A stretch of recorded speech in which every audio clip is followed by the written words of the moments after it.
We got a lot of news to cover today. We got Matt Gaetz, Pedogate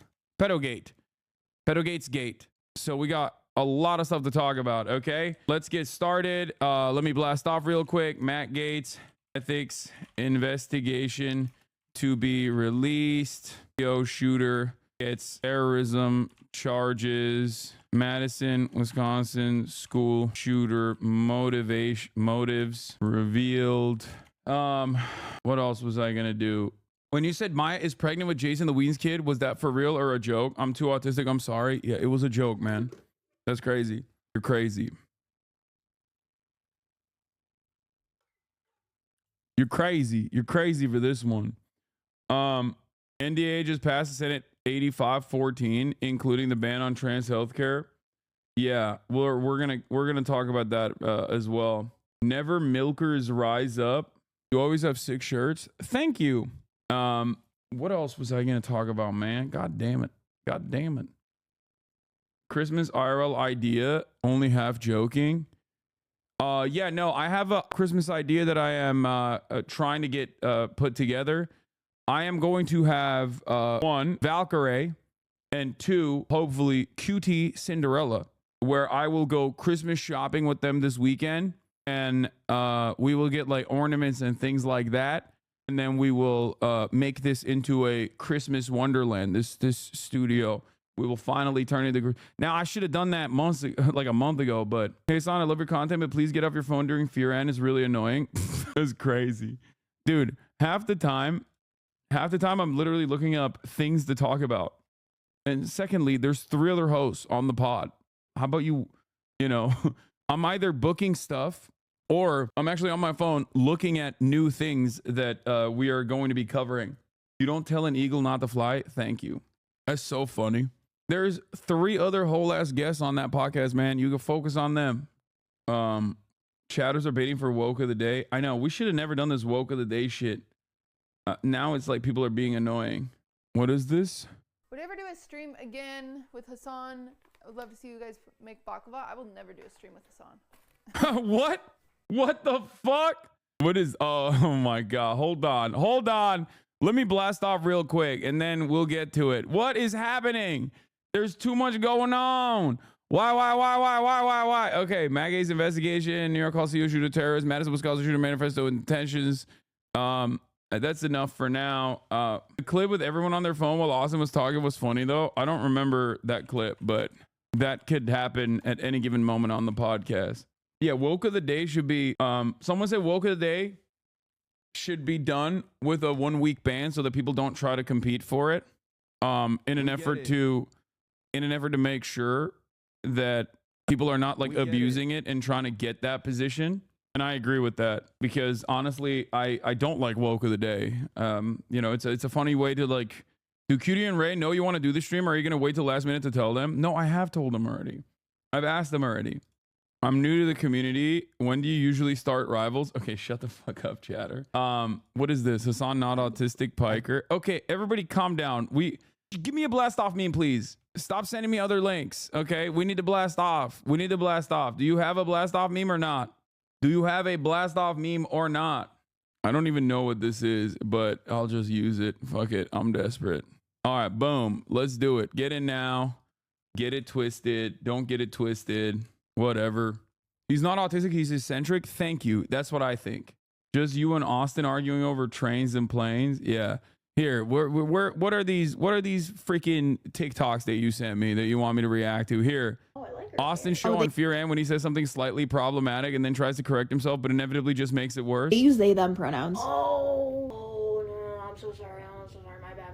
No. I support non-binary people. You know, non-binary T is valid. You know, I support the non-binary community. I think they're so brave with everything they're doing. You know, I've played Stardew Valley before. You know, I could name at least 10 Steven Universe characters off the top of my head. You know, I love Demi Lovato. You know, that's Monarch. And I'm pretty sure the barista who makes my cold brew at Starbucks is non-binary as well. So, you know, I support non-binary people. I support all the people named, you know, Rock and Moss and Sock. You know, I support non-binary people. I truly do. How come they're fidgeting around so much? Oh, they have ADHD. Oh, no. My bad. No, I support ADHD. I support people with ADHD. I support the ADHD community. You know, I think that is so brave and so powerful and incredible that what they're doing. You know, and personally, you know, I love watching those TikToks. You know, where it's like a split screen, and on one half, you know, it's somebody playing, you know, Subway Surfers, or somebody, you know, cutting slime or sand, and on the other half, it's clips of Family Guy or some other TV show. You know, I support people. Okay, this doesn't have to be 2 minutes long, but it's funny. It's a funny clip. It was so hilarious when Austin was like talking about his non-binary Uber driver, and literally was like, I love that they are them. That was a banger. He has the best. Look at me. Anytime Hasanabi brings Austin's show on the stream, look at this. We get it. We get it, dog. You got a wife, okay? Fucking stop flexing. Stop flexing. Austin's getting a lot of play on TikTok. He's gonna love this. Stop flexing that you have a wife, dude. We get it. Oh my God. Oh my God. Oh, look at me. I'm a fucking wife guy. That's crazy because that's me shitting on wife-ophonics. And now it's turned into it's turned into an audio in and of itself. Megaphonics constantly sneaks in that he has a wife. Like recently, anytime Megaphonics wants to say something, he'll be like, oh, that's crazy. That video is so old that, like, you know, I didn't even have a wife at that point, and now I have a wife. Oh, that's crazy. The last time you covered a mass shooting, I didn't have a wife, but I have a wife now. When you're covering this mass shooting, it hits different. It's like, how is this even relevant? Why are you bringing up that you have a wife? Damn, that's crazy. I love having a wife. It's just like, I relate to this experience because I have a wife. Big wife guy moves in the chat. Classic wife guy. You wouldn't get it, maintenance? All right. What is this? Hassan Not Autistic and Piker? Then I got you the Pikachu and Eevee winter hat. Pikachu Eevee best friendship winter hat. Look at that. Wow. Oh my God, that's cute. Oh, it's so cute. Oh, look at him. He's fitted. And then those are little gloves and socks. Those will Pikachu not and fit Eevee his gloves big-ass and hands. Pikachu and Eevee God. socks. Okay, I don't understand why people, I still don't understand why people, why this went viral. Like, why does this have 88,000 likes? What does this have to do with autism? Is that autistic? Oh, I didn't realize loving gifts from your besties was an autistic trait. I don't understand it. Everyone sounds like they're gentle parenting a toddler as he opens his gifts with the toddler's a 6'3" grown man. I'm 6'4". Anyway, it's your monotone reading of the tag name.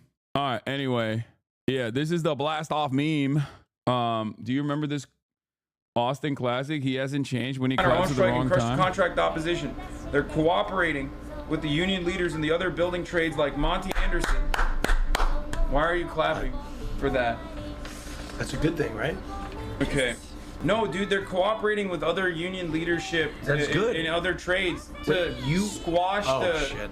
I clapped at the wrong moment of the letter. I'm sorry. Dude, Austin, anytime we do a PO box, anytime we do a ban appeal, Austin is going to find, I think he's been destroyed by these like many clips like this, that he is so careful.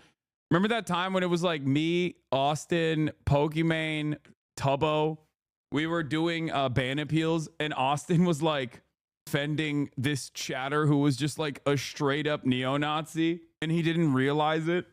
Do you still have that apron? Stand back. Azan is cooking. Yes.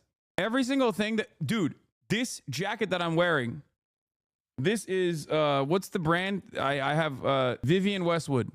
This jacket that I'm currently wearing is literally sent to me in a PO box.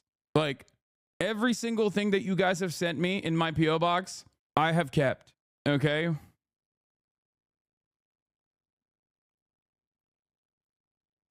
Yeah, it was Jinsui that gave it to me, and I couldn't even wear it originally because it was too small on me, and now it fits perfectly because I've lost all the weight. Now I'm a skinny mini.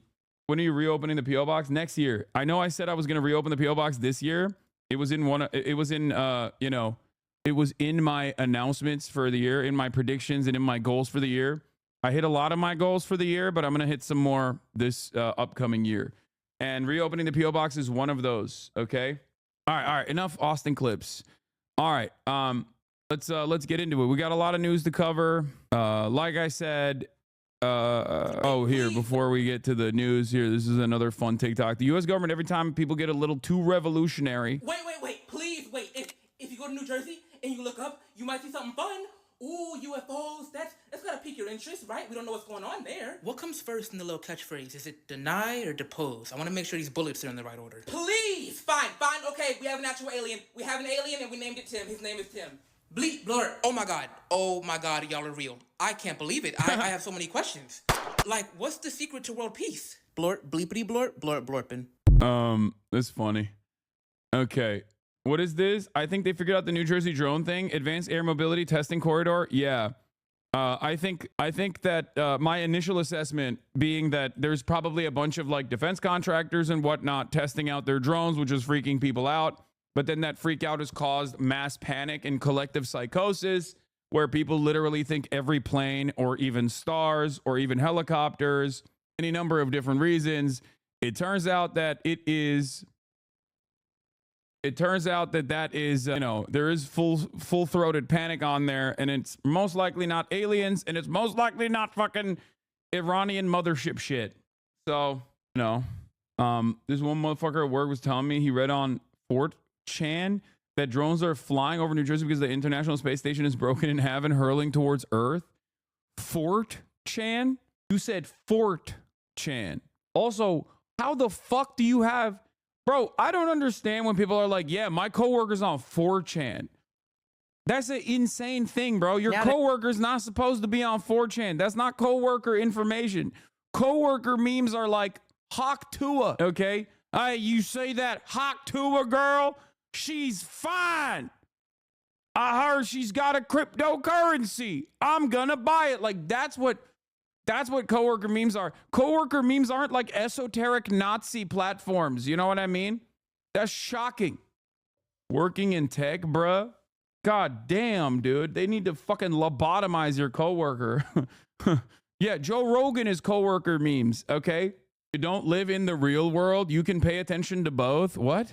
Brother, I'm willing to bet if you were to talk to like 90,000 randomly selected coworkers, you are going to find at most 1,000 people that know what 4chan is or no, let's say have ever been on 4chan, okay?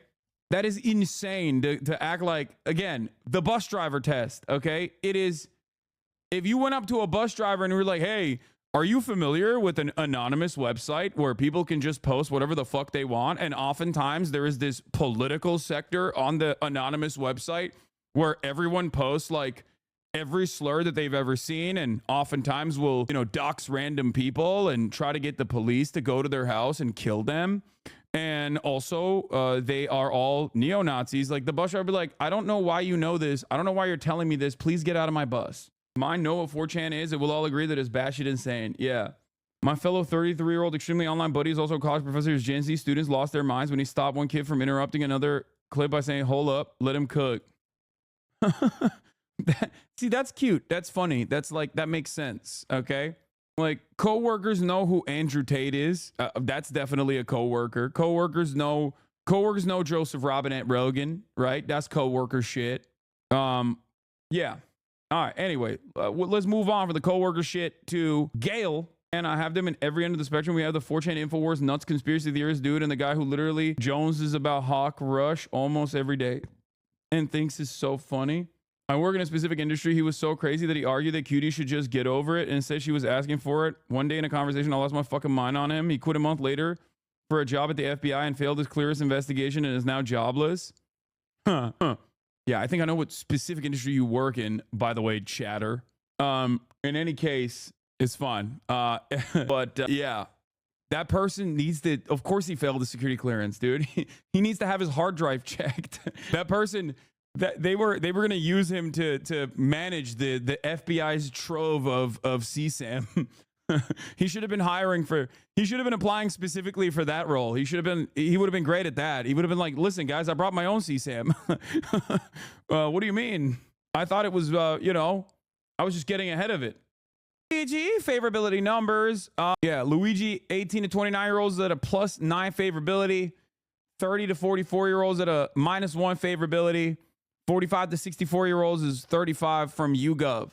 Hassan, have you dived into the potential privatization of USPS and DeJoy getting grilled by Congress yet?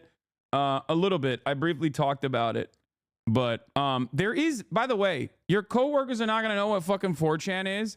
But having said that, your coworkers will, on the other hand, your coworkers might not know what 4chan is, but your coworkers are going to know what, TikTok is. And there's a shit ton of 4chanification happening on TikTok. They're going to know what TikTok is. They're going to know 4chan memes from TikTok in general. That is the unfortunate reality. Okay? I work in politics. All my coworkers know what 4chan is, unfortunately. I mean, that makes sense. TikTok will be banned soon. I doubt it. I think Trump is going to save TikTok because he's my goat. New charges in the murder of the United Healthcare CEO Brian Thompson. A Manhattan grand jury has indicted 26-year-old Luigi Mangione of first-degree murder as an act of terrorism. He may be extradited to New York as soon as tomorrow. Lilia Luciano has the latest on this story. Luigi Mangione is facing 11 charges in New York in connection with the murder of United Healthcare CEO Brian Thompson 2 weeks ago. Among them, first-degree murder in furtherance of terrorism. Could you describe just how rare it is for your office to charge with first-degree murder? They are reserved for, the most abhorrent conduct, killing a police officer, serial killing, and the terrorism is one subsection of that. Ricky Kleeman is a criminal defense attorney. This charge of murder in the first degree under these circumstances as an act of terrorism is highly unusual. What you have is an action that is designed to coerce and intimidate the civilian population. Mangione was arrested at a McDonald's in Altoona, Pennsylvania last Monday. Police there say he had a ghost gun that New York investigators claim matches shell casings found at the crime scene. Mangione is being represented by high-profile prosecutor turned defense attorney Karen Friedman Agnifilo. Before she was representing Mangione, Agnifilo discussed a potential defense strategy. It looks to me like there might be a not guilty by reason of insanity defense that they're going to be thinking about, because the evidence is going to be so overwhelming that he did what he did. Do you see insanity as a wise defense? The only viable defense in this case is an insanity defense. And Mangione is due back in court in Pennsylvania for a hearing about the extra. That's crazy. One might say that was the most sane. I can tell you that poll seems anecdotally correct for me. For the 35 to 40 plus, about half the people I work with are horrified and want to be on the jury, but the other half are giving looks like I would vote to acquit Lamau. I told you, man, there's a real crisis in this country. People, especially liberals, who still get their notes from mainstream press are so malleable. Like, they're shockingly malleable. They're shockingly persuadable. Like, they'll have their own perspective on this immediately. They'll be like, yeah, I don't really give a shit about this. Okay? I don't really give a shit about this, to be honest. Who cares? Like, these guys have fucked me over or whatever. And then a week's worth of people just going, don't do this. This is really bad. You should feel angry about, the chaos. And immediately they snap back to the fucking sheep-like mentality that they have. And it's, I think especially, it's liberals especially. Like, conservatives do this too, for sure. But I totally get how liberals have, like, snapped into this, like, idea that, Luigi Mangione is no hero. He is a bad guy. Fox News is already blasting that nonstop. It's like it's coming from virtually every outlet, with like very minimal exceptions. Like this, my stream being one of those exceptions. Maybe some other like leftist content creators and whatnot. But outside of that, every outlet has been going nutty mode in the finger wagging side of things to just make people as docile and as servile as possible. Okay? Net favorability of Luigi Mangione. It's minus 23%. That's like Congress. I feel like he's still more popular than Congress, which is kind of funny. But yeah, for the 65 plus year olds, it's like, see yourself out of this conversation, you old bitch. You already have like the closest to socialized medicine as you can get. And your understanding of the world is dramatically different than like obviously 18 to 29-year-olds and the future that they see for themselves and the way things are totally fucked up for them. And it's pretty funny when boomers are just like, oh, excuse me, I don't know why anyone would get mad at a healthcare CEO. It's like, oh yeah, that's weird. As you said yesterday, if the 18 to 29s had what the 65 pluses have, the numbers might look the same. Yeah, exactly. If they had Medicare for all, they'd have a very different attitude. Right now, it's Medicare for only the fucking boomers. Yeah, Luigi Mangione is more popular than Congress, so fuck it. You feel me? Congress approval rating is at 19% and its disapproval is at 74%. Is Kai doing okay? Yeah, she's perfectly fine. She passed the fuck out. Look, she ran around all morning. Tired her ass out. Yeah, Luigi Mangione is more popular than Congress, okay? The more you are old, the more you are evil. Yeah, I don't think it's like every old person. I'm not going to say that. But a lot of the old people that responded to these polls are just truly, truly evil. Even if they're not, I think their better judgment is clouded. Whenever there's an opportunity for them to basically write something on a poll, they just go with like the absolute worst possible choice. It is what it is.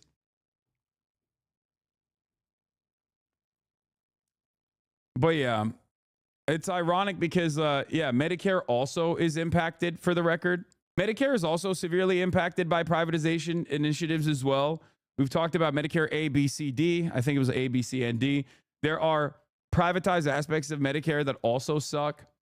And it's really interesting that these guys probably don't comprehend that because they're too old. But obviously, the broad majority of people get this coverage. So the ones that do get this coverage are like, why would anybody do anything about healthcare? Healthcare is great. Anyway, so, you know. But yeah, Luigi Mangione has officially been charged with a terrorism charge, and there is a lot of analysis on the terrorism charge. In New York State, first-degree murder is exclusive to peacekeepers like, you know, EMTs, firefighters, and cops. It's mostly just for cops. So the normal murder is considered second-degree murder in New York State, as far as I understand. But there is an additional factor here that the district attorney of Manhattan, Alvin Bragg, decided to add on to it to escalate this into a first-degree murder charge, because this is a second-degree murder that was conducted to do what they consider terrorism, and this might have been a mistake. I personally think it's a twofold mistake. One, because now the main focus of this investigation, the main focus of this court case is going to be healthcare. Now, healthcare is going to be discussed. Okay, so that's number one. And number two is that given this overreach, it gives the defense attorneys more opportunities to basically pick it apart and create plausible deniability, or not plausible deniability, sorry, reasonable doubt in the eyes of the jury. So it's unnecessarily difficult. I think the prosecutors themselves has made this more difficult for themselves. So if you can prove second degree but not first degree, does he go free since that's not the charge, or am I dumb? I think that I don't know if there's a separate charge. I actually don't know. I'm sorry. You're dumb, chatter. Sorry. Wait, what? I'm dumb too. I don't know. This is a Wall Street Journal Marketplace Guardian writer who says, I just want to editorialize here and say that choosing this route will backfire on them. They chose terrorism so they could increase the murder charge, but what that does is bring up the ideology behind the shooting. And if they're going to try and defend healthcare insurance abuses on ideological grounds, they will absolutely create a far worse situation in public opinion that already exists. That's what I think as well. That's what I said as well. I think like putting healthcare at the forefront of this and saying like, well, this guy was like terrorizing private healthcare. Like his goal was to, you know, scare private healthcare insurance CEOs, like for-profit healthcare insurance CEOs. In the eyes of the public, it only expands the message. I think it makes that message more resilient. Having said that, however, who knows?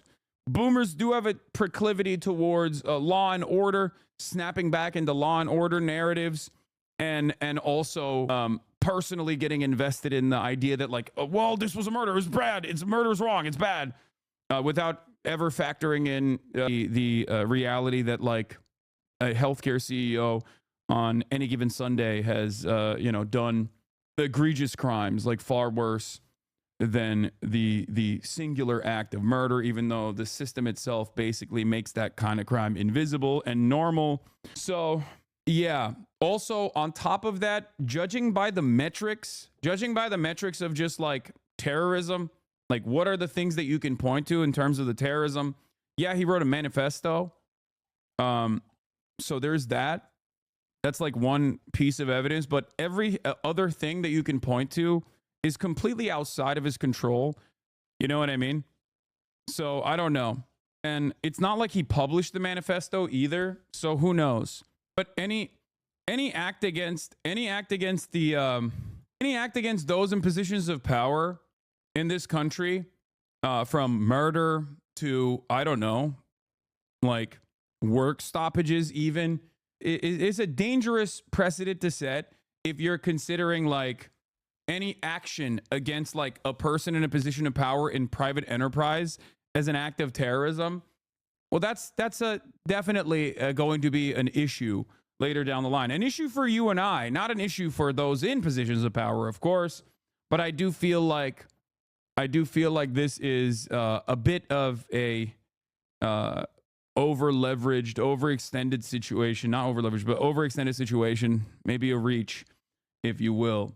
So, like, saying the manifesto is an admission of a crime is like saying rap lyrics are an admission of crime. It's all art. Yeah, I mean, good luck with that one. I said this yesterday, but you didn't see it. This will also backfire because terrorists won't be seen as Arabs anymore, and manufacturing consent for bombing the shit out of the Middle East won't be as easy anymore. No. I do find it really strange. That, like, you have white supremacist shooters that openly write manifestos to do, like, hate crimes and shit, and conduct lone wolf style acts of stochastic terror that directly say that they're doing this because they want to instigate a race riot or a race war or whatever. And in most of those circumstances, they do not get slapped with the terrorism charge, right? There are certain instances where they have been, but in many of those circumstances, they don't get slapped with terrorism. Now, those are different states that they're prosecuted in. Obviously, New York is different, but it is kind of crazy to me. I do want to dive into that a little bit. I do want to try to figure out if these are, if there are, other instances where someone has done like a very clear act of like a domestic terror, as opposed to what this guy did, as opposed to what Luigi Mangione did. So, hey, Hassan, I was wondering if you're worried about censorship over the next 4 years. The next 4 years, brother, censorship is here right now. Censorship has never gone away. Censorship has always been a prominent fixture of any sort of criticism against Israel, any sort of criticism against the U.S. State Department interests across the board, but especially against Israel. This is something that I've always talked about. And it's really interesting that most people just simply didn't understand what the hell was going on with Israel-Palestine. So they never truly had to contend with this censorship. That's why a lot of people now, when I talk about BDS and like 30 plus American states being banned or being barred in some way, being severely restricted in some way, they're shocked by it. Like when they first encounter this reality, they're like, that's crazy. You can't be serious. Like you can't do a boycott against a fucking foreign nation. Like that's wild. So in any case, I guess my rule of thumb basically is like, my rule of thumb basically in this situation is like, I didn't feel fearful. I didn't feel like this person was, if this person was at large, I would not have felt unsafe. I mean, he literally didn't even kill any of the witnesses on scene. He openly stated that he wasn't interested in using a bomb. He ruled it out because he didn't want to kill like random people on accident. You know what I mean? So I guess for the extreme centrists, like it makes sense. If your position across the board is that like the system is good and it's just simply designed the way it is. And if people die in the process for profit healthcare, then they die, it is what it is. We have actually segmented out this violence to the best of our ability so that it seems invisible, so that it seems normal. And this person actually, struck back against said violence, and therefore he must be squashed, he must be killed, he must be jailed permanently because that is disruptive. There are a lot of people who feel that way, for sure. There are a lot of people who would rather have the stability, the law and order, people who love the notion of law and order and stability, even if it harms them personally, this very same system. They simply would rather prefer the absence of instability that is disruption, that is disruptive to the regular order of business, because they are fearful of change.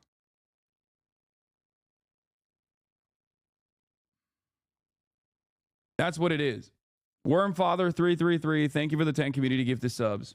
Do you think it's valid to cite Daniel Penny in any and all conversations regarding Luigi? I mean, I think Daniel Penny also has importance here as well. Law tip, it's a plea negotiation tactic. The terror charge is meant to coerce a plea by offering a guilty plea to second degree in exchange for dropping the terror charge, in my opinion. Yeah, that could be the case. Biomart, you're right. But I still think it's a failure overall because it still hyper focuses. Like, it still makes his ideological motives the centerpiece of the conversation. And it's also harder to prove in general. And overall, if you are doing this for ideological purpose, if you are doing this because you want to show people how unjust the healthcare system is, the for-profit healthcare system is, and then yeah, having the conversation center around your motives, motivations is obviously going to play into that. I still, however, believe that this is a very dangerous precedent. I think that you'll see a lot more terrorism charges slapped against, like, you know, climate protesters, activists of the like people that are genuinely disruptive. It is much more difficult to slap terrorism charges, or it's much less frequent where terrorism charges are dished out to actual white supremacist domestic terrorists. And you will understand exactly what I'm saying. If you protest police, if you protest, the fossil fuel industry, if you protest any number of different things that make money in the United States of America, or at least is a mechanism of control, you will get slapped as, you will get branded as a terrorist. That is what the government truly fears. That's what the government fears more than the actual white supremacist domestic terrorists. Like, every now and then they do a little bit of violence, and the violence is actually really, I mean, it's horrifying, right? But in their perspective, it's just like, yeah, okay, well, they killed some black people in a church. Who cares? Like, we'll prosecute this person. We'll do our job. But overall, that is nowhere near as disruptive to the regular order of business. White supremacist acts of violence are not disruptive to the regular order of business in the way that, like, someone waking up a lot of people to the reality of for-profit healthcare is. Does that make sense? Especially because, I mean, this is the same principle as to why Republicans regularly hit that line of talking about black and brown people. You see what I'm saying? Shitting on black and brown people, shitting on marginalized people is not disruptive and is actually beneficial for those who have a stake in continuing the way the regular order of business, in continuing this corporate oligopoly, this corporate oligarchy, because that kind of stuff actually focuses your attention. And when we all have a finite amount of attention to give to things, every single time you focus on, you know, the race war that's happening in America, or how bad trans people are, you are no longer paying attention to who's actually taking your money, who's actually robbing you blind, who's actually controlling the mechanisms that we exist under. The real challenge for Luigi will be proving that evidence about the healthcare system is relevant to a judge. Even given the terror charge and the government claiming that is his motive, there's a lot of discretion to the trial court, and it's unlikely he'd be able to bring any of that in. I just don't understand then how can they make the argument that it's terrorism without diving into the shooter's background and motive? Biomart, our law tip, Andy in the chat. Do you know about ag gag? Same thing. Showing the animal agriculture industry is disruptive to business is treated as terrorism. Yeah, I do know about ag gag. Yes. Terrorism is intended to coerce a populace or government action through violence. Populace does not receive the same zealotry of defense from the legal system as government actions do. Yeah. Dylan Roof was not. The Department of Justice charged Dylan Roof with murder in the commission of a hate crime, but not domestic terrorism. Department of Justice charged Dylan Roof, the white 21-year-old man who allegedly gunned down 9 black churchgoers in Charleston, South Carolina on June 17th with murder, attempted murder, and use of a firearm, all in the commission of a hate crime. Attorney General Loretta Lynch announced the charges on Wednesday afternoon, but the DOJ did not charge Roof with domestic terrorism or include terrorism in the indictment. Some media outlets, lawyers, public figures, and activists have called for Roof to be charged, not just with a hate crime, an illegal act motivated in whole or in part by an offender's bias, but with the separate label of domestic terrorism, because it was a white supremacist act of domestic terrorism. The overarching goal here wasn't simply to commit a hate crime, even though that was obviously a major goal here, but every single act of white supremacist hate crime is often done at the behest of sparking a race war in the United States of America. Some people will openly write it in their manifestos, other people will not, but they are operating on that same boundary. So hate crimes motivated in whole or in part by an offender's bias, but with a separate label of domestic terrorism, did not come in, even though there was a hate crime statute applied to it. Critics contend that the label of terrorism is too often only applied to Islamic extremists and not white supremacists or anti-government anarchists. Many were outraged after FBI Director James Comey balked at the term during a June 20th press conference, telling reporters he didn't see the murders as a political act, a requirement he designated as necessary for terrorism. Roof's crimes certainly seem to fit the federal description of domestic terrorism, which the FBI defines as activities that involve acts dangerous to human life that violate federal or state law, appear intended to intimidate or coerce a civilian population, to influence the policy of a government by intimidation or coercion, to affect the conduct of a government by mass destruction, assassination, or kidnapping. Roof allegedly told a few friends that he intended the murder of the parishioners, attendees of the historically black Emmanuel African Methodist Episcopal Church, to start a race war, while his online manifesto, verified by the FBI, confirmed his motivations to intimidate and assassinate.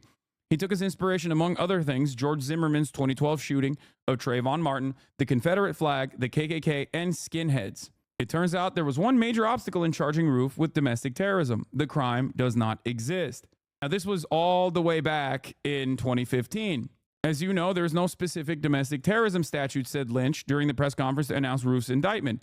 Even when the USA Patriot Act post 9/11 redefined terrorism to include domestic crimes, the provision simply allowed the government to investigate more broadly what it called terrorism. Actually, charging someone with domestic terrorism remains a separate matter. Even criminals who use bombs or send money to ISIS or Boston Marathon bomber Dzhokhar Tsarnaev are not charged with a crime of terrorism. Teen pleads guilty to terrorism and murder charges. So since then, there have been people like, I believe this is Ethan Crumbly, right? Yeah. Pled guilty to 1 count of terrorism causing death, 4 counts of first-degree murder, and 19 other charges stemming from November 30th mass shooting at Oxford High School. So since then, and obviously there's a distinction between state charges and federal charges. Obviously, on the federal level, this is what we're talking about on the federal level for Dylan Roof. But for Ethan Crumbly, there was a terrorism charge. So since then, they've actually started applying, at least in certain states, domestic terrorism as an additional factor.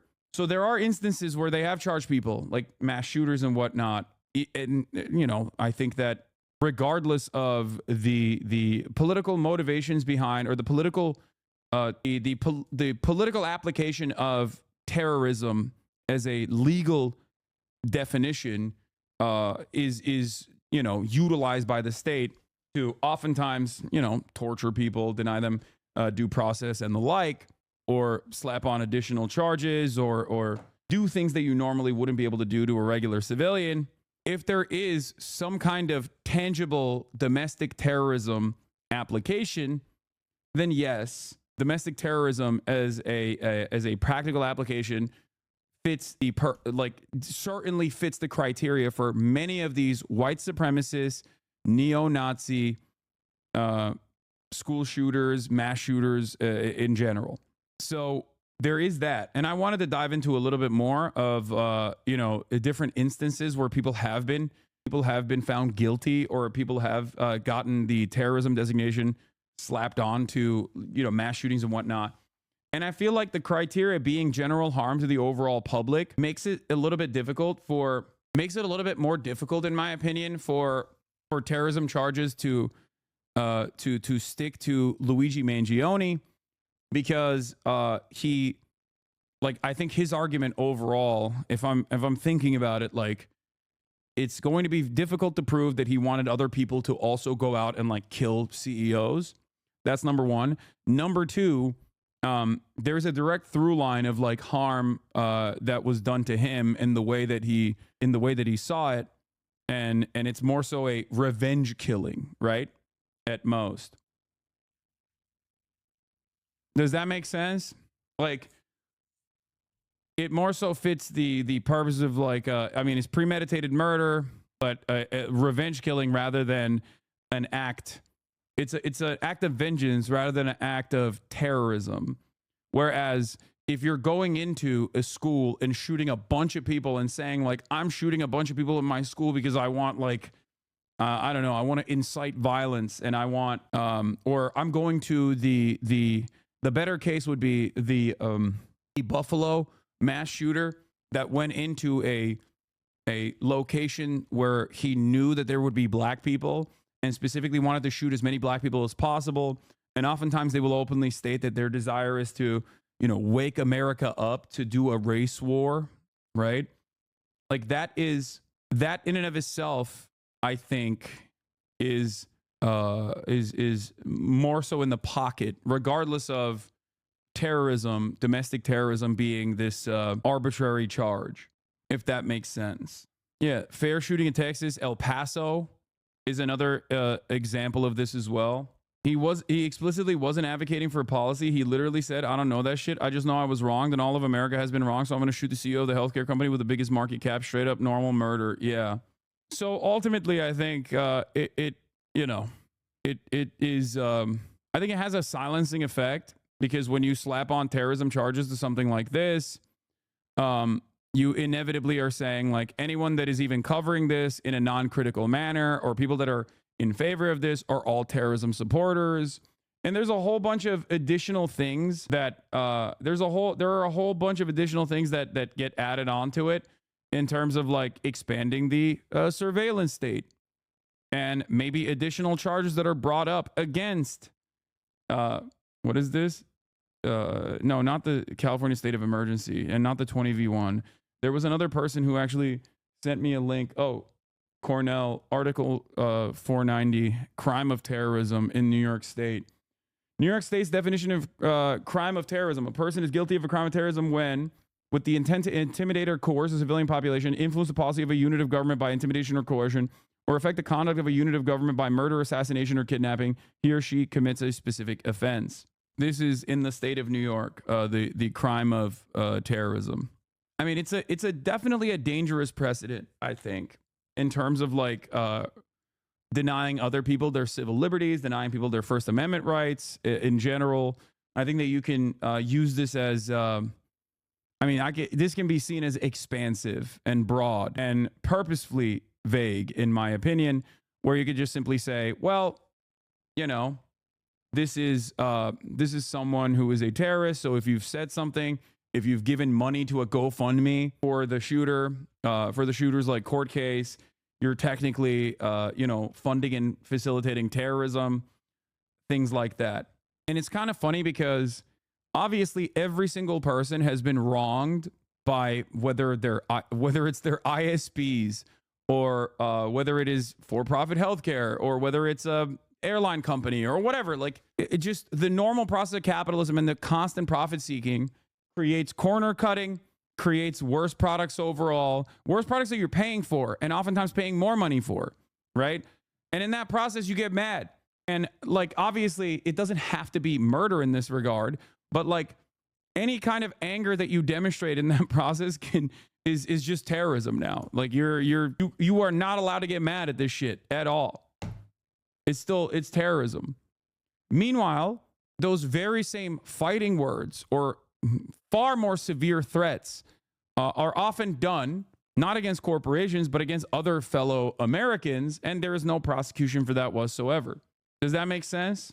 Tradition tomorrow morning, we will be there. The district attorney said that he has indications the defendant may waive that hearing, meaning waive the extradition, and at that point he would be brought to New York, but that if he continues to fight it, his office, the DA's office is prepared to press forward, meaning that They just did it to have Hassan defending a terrorist.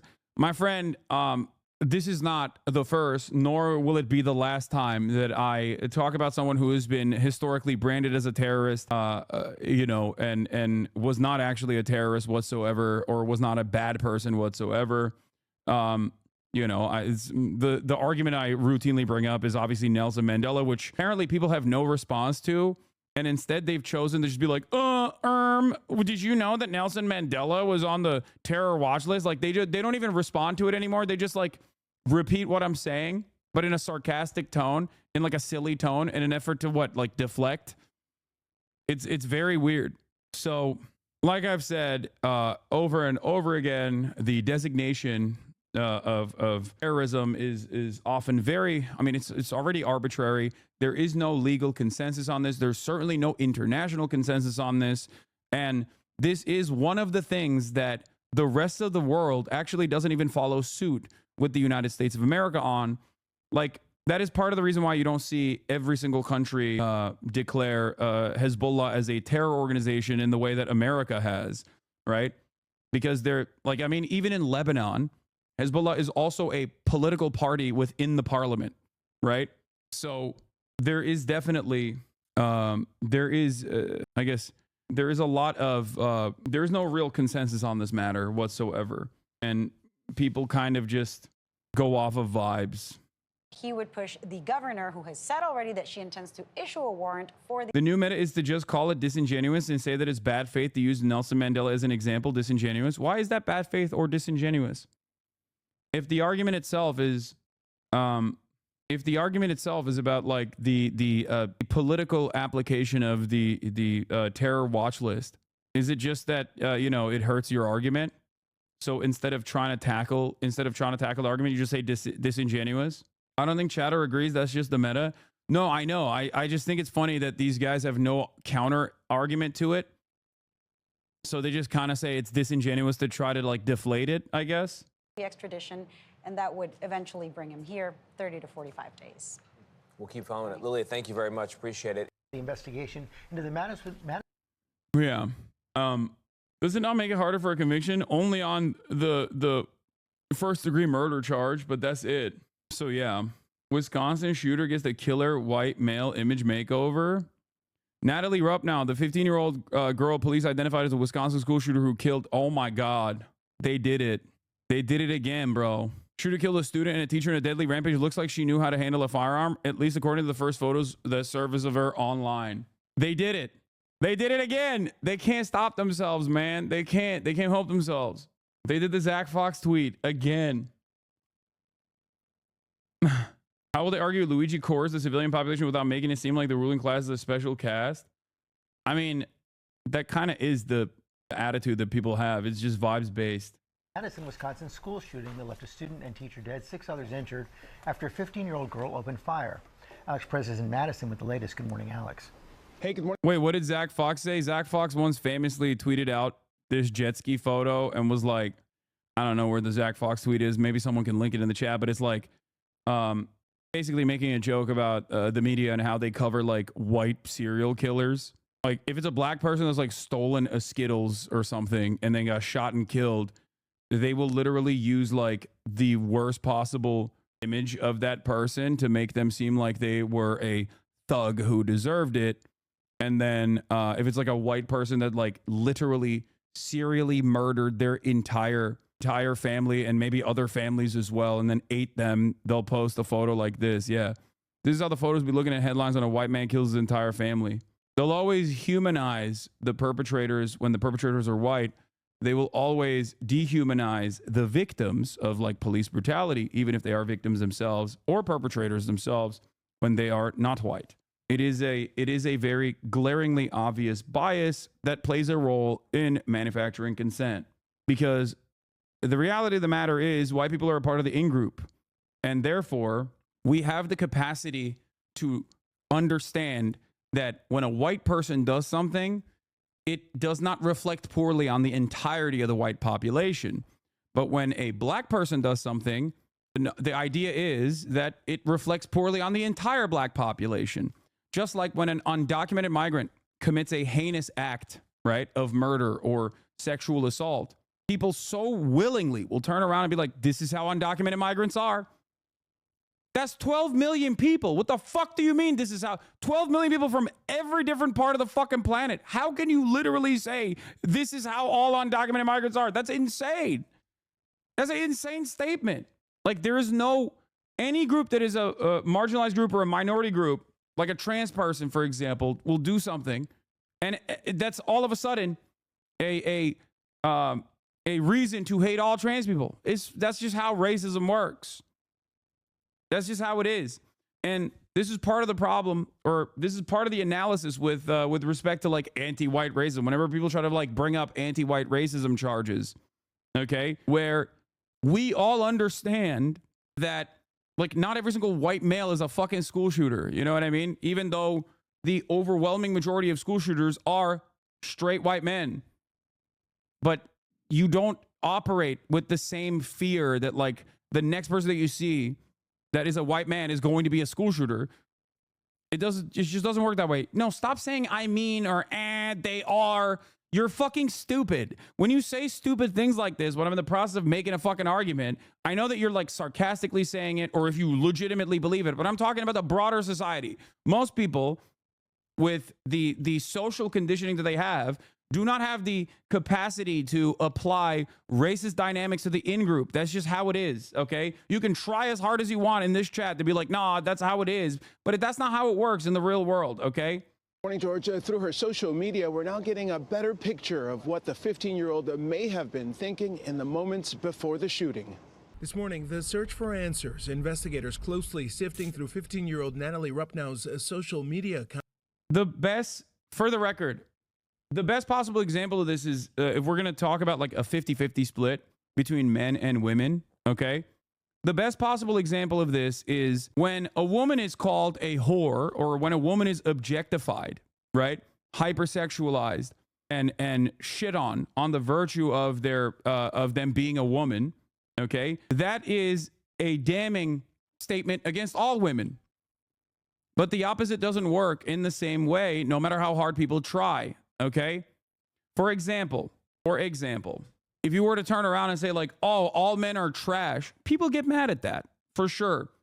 But most people do not have this understanding. That's not a real thing that people truly believe. That like, when people say, oh, men are trash, that this is a damning statement against all men across the fucking board, no matter what they've done. People just simply don't read it in the same way. And that is because there is a shit ton of social conditioning and a shit ton of normalization of the notion that like women are supposed to be objects of sexual desire and so many other things that compound on top of that. Okay. And the reason why I use the male-female dynamic here is specifically because like it's almost a 50-50 split, regardless of patriarchal constructs that have historically dominated women and still have remnants in contemporary American existence, in contemporary Western existence.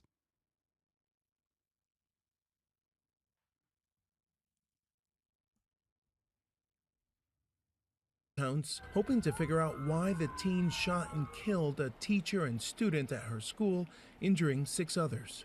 Identifying a motive is our top priority. But at this time, it appears that the motive was a combination of factors. We're talking to students to understand whether bullying was one of those multiple factors. Police say the shooter brought a handgun to school and opened fire in a study hall classroom Monday. Many of the families at Abundant Life are Pastor Brian Peterson's parishioners, including one of the survivors. What she had to see, no child should see, in that she was right there in the room when it was taking place.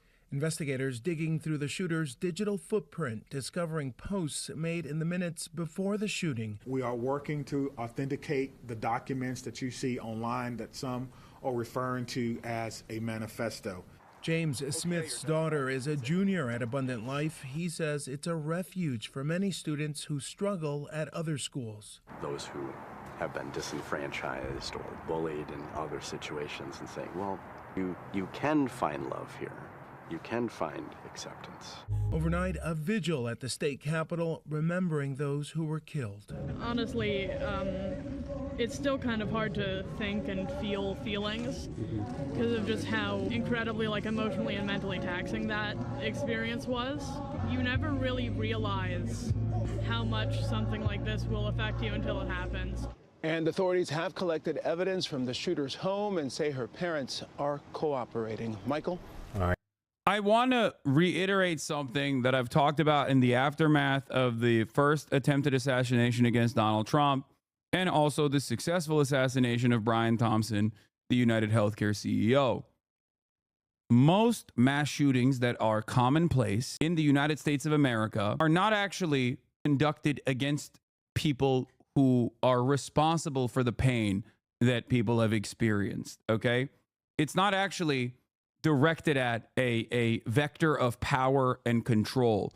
It's almost always directed at random individuals that are either on the same class structure as you, that exist in the same class structure as you, or are lower, I guess, in the social categorization, right? Mass shootings are normalized and considered to be a natural occurrence, almost like treated like an earthquake or whatever in the United States of America when it's punching down, when the victims are oftentimes some of the less protected members of society. And that is because these sorts of mass shootings are not disruptive to the pre-existing hierarchy.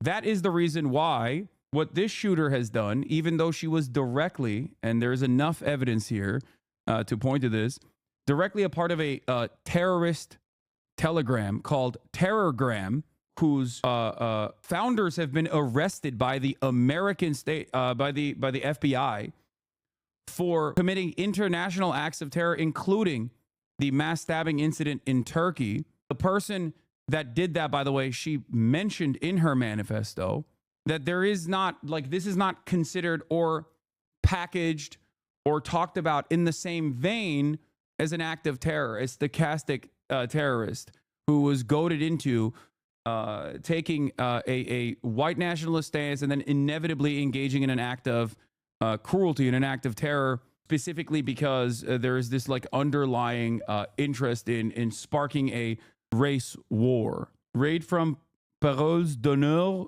French decolonial media. Oh, wow. Oui, oui. Welcome to the French, to le French. Hope you had a good stream. Nique la police. Okay. Is a far left channel. Yeah. Just like I always talk about permissible bigotry and the appropriate vectors of violence and hatred. This is yet another example of this, right?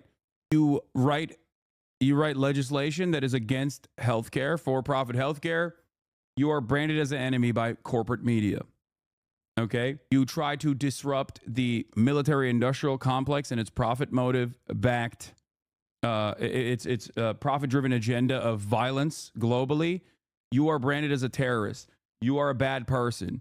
On the other hand, Donald Trump can run on a campaign of creating concentration camps for 20 million undocumented Americans, undocumented migrants that live and work on U.S. soil, and nobody reads that as terrorism. People even turn around and yell at you if you say this is fascism, even though it is a one-to-one comparison to fascist leadership of the past, historical fascism, and the way that it has evolved throughout time. It's identical to Hitlerian policy, and yet people go, whoa, let's have an argument about this. I don't know if this is correct or not.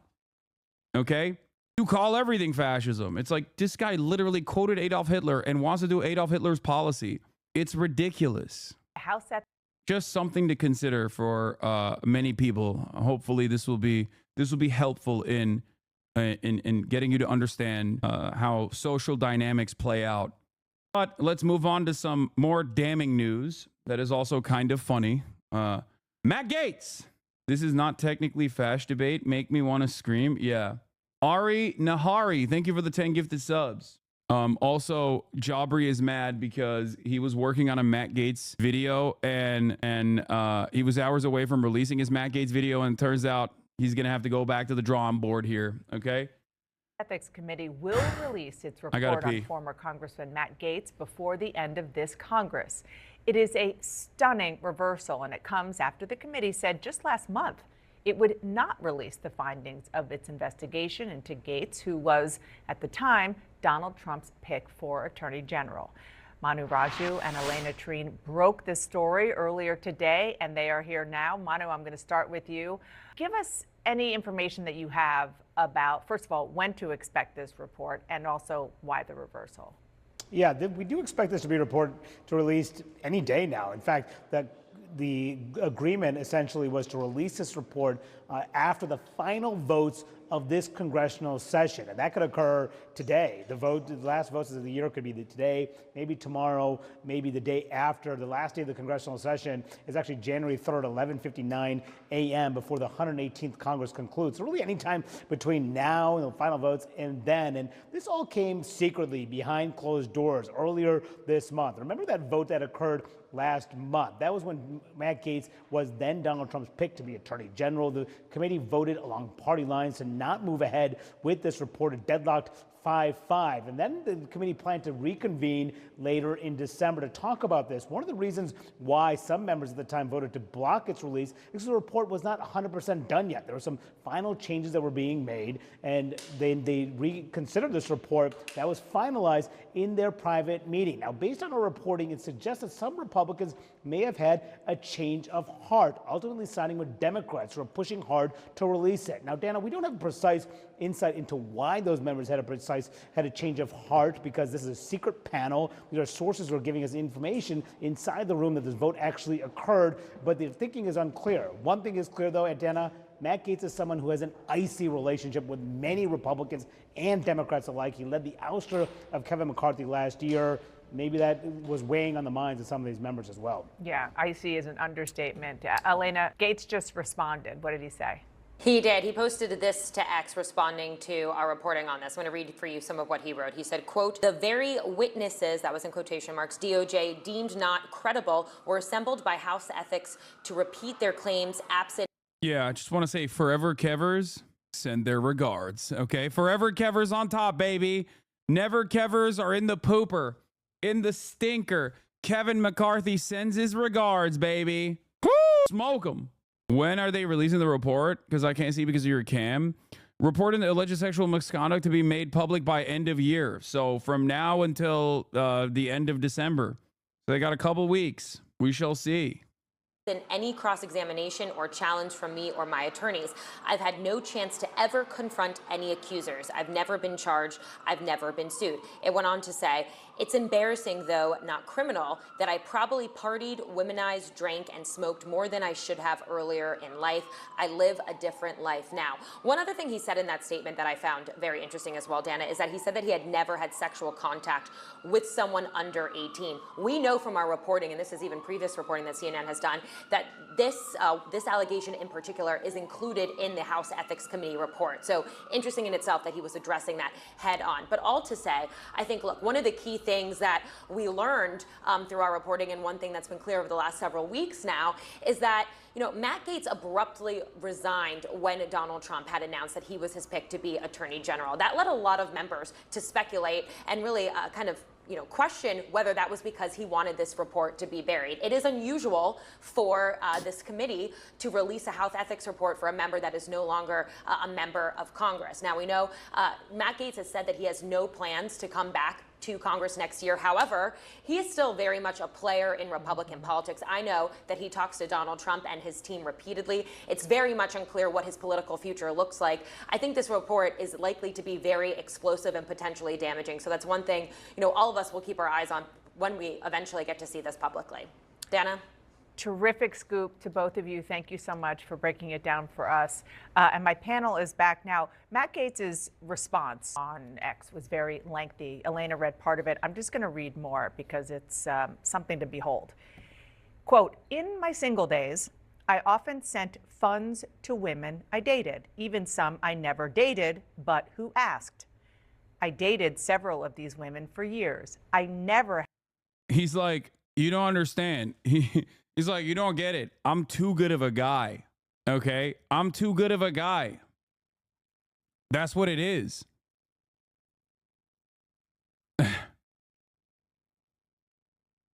It's messed up that you're coming after me because, you know, I'm a pay pig. I'm a pay pig. That's what it is. You're actually coming after me and you're kink shaming. I think it's a little bit of a microaggression. You're kink shaming. I'm a pay pig.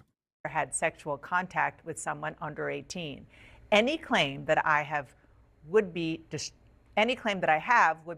in court, which is why no such claim was ever made in court. This is the pièce de résistance. My 30s were an era of working very hard and playing hard too. I'm glad that, like Taylor Swift, he has different eras. Yeah, indeed. It's just pretty extraordinary, given what you read, that this was, for even just a few days, the nominee to be Attorney General, and obviously someone who raised a lot of concern among Republicans, his own Republicans. Elena mentioned that he might have other political ambitions, and this is why this is so relevant right now, is because, you know, it's not just that he would return to Congress, but other future ambitions for office, whether it's in his home state of Florida or elsewhere, could be shelved because of the findings of this report, if they are as damning as they suggest. And so this is something that definitely Republicans are looking at, but also really says something about the vetting process that has gone into just selecting a lot of these nominees. You know, we know that other nominees also have a lot of baggage going into this, maybe not as much as Matt Gaetz had, and the concerns that he raised, but still a lot of concern. And so it really reflects on all of them. Real quick, I just want to underscore, the Ethics Committee is evenly split. Yes, which means that Republicans had to have a change of heart here, that Republicans had to have a say here. And I do think relationships in Congress matter. And I think this vote is a very good reminder that if you go out and purport yourself a certain way and your colleagues have a certain view of you, it can come back to haunt you later. I also just think that there was probably a moment where lawmakers were thinking about the fact he might have other aspirations, and they had or felt compelled to It's put also that information out what's in this report must be pretty extreme, because what he has copped to is that he sent money to multiple women that he dated, and women he didn't date, and then he didn't date, which I don't think a lot of people would say that they have done. That he drank too hard and smoked and partied too hard. Again, not just while he was in college, while he was a member of Congress. Correct. What? Well, I was a member of Congress at the young age of what, 35. Like, I love conservatives like trying to angle this. I love conservatives trying to angle like an argument I make regularly about like rehabilitation and becoming better people. Whenever they talk about like being 35, a party with high schoolers. I'm a very different man now that I'm 37. Like JD Vance did this as well, where he was like, I was groomed by mainstream media into believing Trump was Hitler. You know, I was groomed by mainstream media into believing Trump was Hitler at the brutal age of 35. Like, that's embarrassing. That's an indictment on your brain, I think, or your lack of processing power more than anything else. They were pretending Trump's kids were children, but if you're 17 and black, you're a grown-ass man in their coverage. I know. Dr. Disrespect kind of did that too, even though he basically did the opposite thing of what Matt Gaetz did. Matt Gaetz was like, I've never actually done anything with I guess he kind of did the Dr. Disrespect route, you know? He kind of did the same thing. Like, Dr. Disrespect said that he had inappropriately texted a minor. Matt Gaetz didn't admit that part, but was like, I've never had sexual acts with a minor, you know? That was Matt Gaetz's. Matt Gaetz saw Dr. Disrespect's mistakes and was like, I will not repeat them. Yeah. While he was a congressman from Florida in a position of power in a significant way. Let's talk about this now with Megan Hayes, Democratic strategist and former Biden White House director of message planning, and Republican strategist and CNN political commentator Shermichael Singleton. Yay, transparency, guys. What do you think? I mean, look, I'm not surprised. I think Republicans did the right thing by showcasing respect to the president-elect by waiting when Mr. Gaetz was still the potential nominee to run the Department of Justice. However, this goes back to something that I said on the show with you guys. I think, Megan, you were here at the time, that maintaining good relationships with your colleagues really, really matters. And I think what we're watching play out in real time is that Mr. Gaetz just wasn't very effective in doing so. People still remember the debacle with Kevin McCarthy. And I think that had a lot to do with why they ultimately, at least from Republicans' perspective, ultimately decided to move forward with releasing this. Yeah, I think that this also shows that Republicans have a line here with President-elect, and they have reached the line, and Matt Gaetz was crossing it, and I think that is partly why this will be released. It also is, I mean, somebody wants him out of politics and does not want him running for governor in Florida, and I think that's also why this I wonder who that could be. What do you make of Megan's assessment that there's a line here among Republican lawmakers? Because for this report to come out, some House Republicans had to change their mind from where they were a few weeks ago when they voted to hold this report back. What does that tell you? I mean, it tells me that Republicans want to maintain their independence and their autonomy as a separate body from the executive branch. And I would argue that the president-elect, not as it pertains to this case specifically, but at least on the Senate side, has for the most part appeared to be willing to respect that separation as it pertains to many of his nominees. He's allowing them to have that advise and consent authority there. So I think this is a good thing for some Americans who may have wondered, well, will Congress maintain their actual job? They appear to be doing so, and I think we can expect that for the next 4 years. Congress is up against another deadline to prevent a... What a time to be alive. What a time to be alive. Are there any tangible implications for ethics report to come out? Seems like it's preserving the illusion of independence. I think that the real reason for the ethics committee investigation to come out, even though I want it to come out regardless, is not because they truly think Matt Gaetz is a individual that has committed heinous acts, but for pure resentment. Matt Gaetz did the force to vote shit. Matt Gaetz did I mean, he was a prominent figure of the Never Kevers. That's it. It's revenge. I think a lot of people in Congress are petty. They have clearly defended and kept and offered coverage and protection to serial pedophiles like Dennis Hastert, historically speaking, the record-breaking, longest-running Speaker of the House in United States Congress history, who also broke other records like being the most prolific pedophile that Congress has ever seen. So I think that it's a situation where, like, you know, Congress doesn't give a shit when someone in their ranks is like trying to fuck minors or whatever. That's normal process. They do give a shit, however, when the person who wanted to fuck minors is also disruptive. You know what I mean? That's why Marjorie Taylor Greene played ball. You yourself were the victim kind of the Republican Party, at least on Capitol Hill, being fractured in the House. I mean, what does that look like going into the next 4 months? Oh, we're much more united. I mean, think about that. That was all the Democrats and 8 Republicans. One who's not coming back, and then the other part that you have, and the other part you have is one person who. He just like rolled up to him while he was getting interviewed and tried to troll him. Like, this is crazy. Raised the issue. He's got an ethics complaint about sleeping with a 17-year-old. So that's the way they would go. So that's the biggest challenge we have. Same thing with the guy from North Carolina when he said what happened behind closed and they kicked him out. Yeah, that was Madison Cawthorn. And I think that, like, yeah, the Republicans packed him up real quick. I don't know if the Republicans are actually having sex parties or not. I don't know how valid his claims were, but they packed him up regardless. Yeah, GOP is also running on a razor-thin majority, and he's already losing votes for Speaker. GOP Rep Thomas Massey says he will not vote for Johnson for Speaker in January. He says he will say someone else's name instead of voting present. Why are you so racist towards Polish people? Wait, what? What happened? Who out of the people that I was talking about is Polish? Is Matt Gaetz Polish? Oh, also, there's this drama as well. Any member of the House or Senate who votes for this outrageous spending bill deserves to be voted out in 2 years. Elon Musk having this much power is truly frustrating. I don't know. Trump is now agreeing with Elon. They're mad.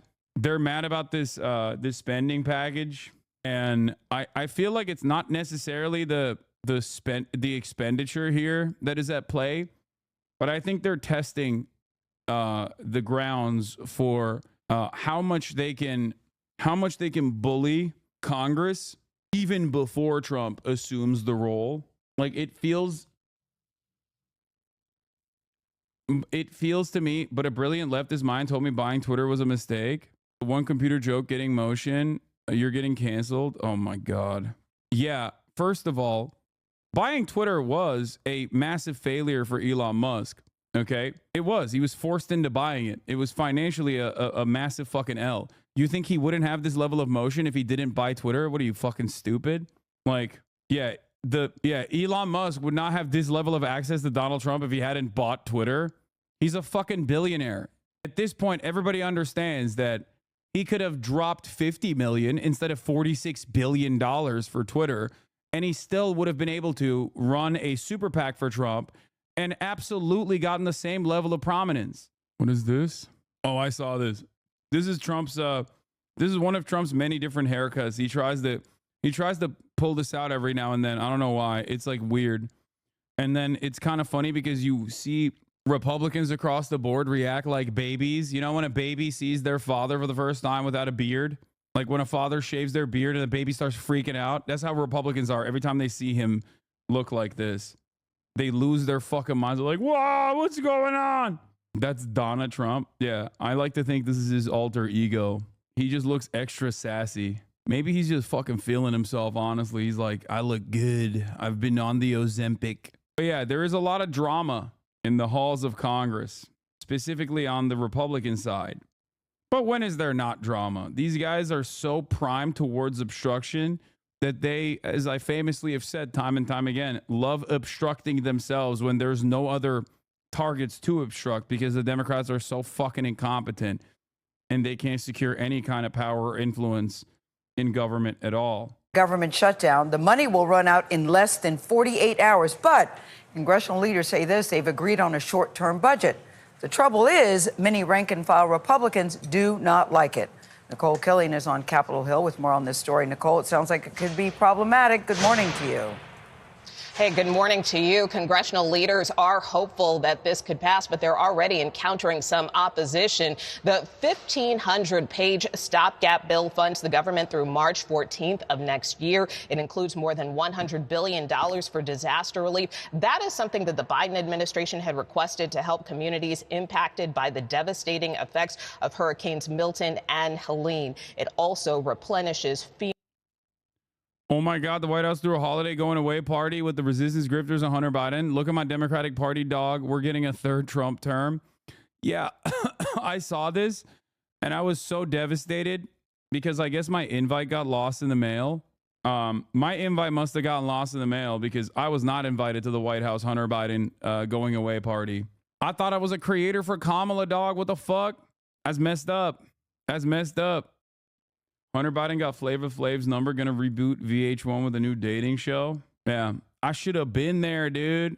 DDG succeeded in getting Azan cut out from the DNC. Okay, first of all, I'm currently joking. I know that there are a lot of people who take my sarcasm as a damning indictment, but I'm joking. I would have never fucking gone to this event. Okay, let's make something clear.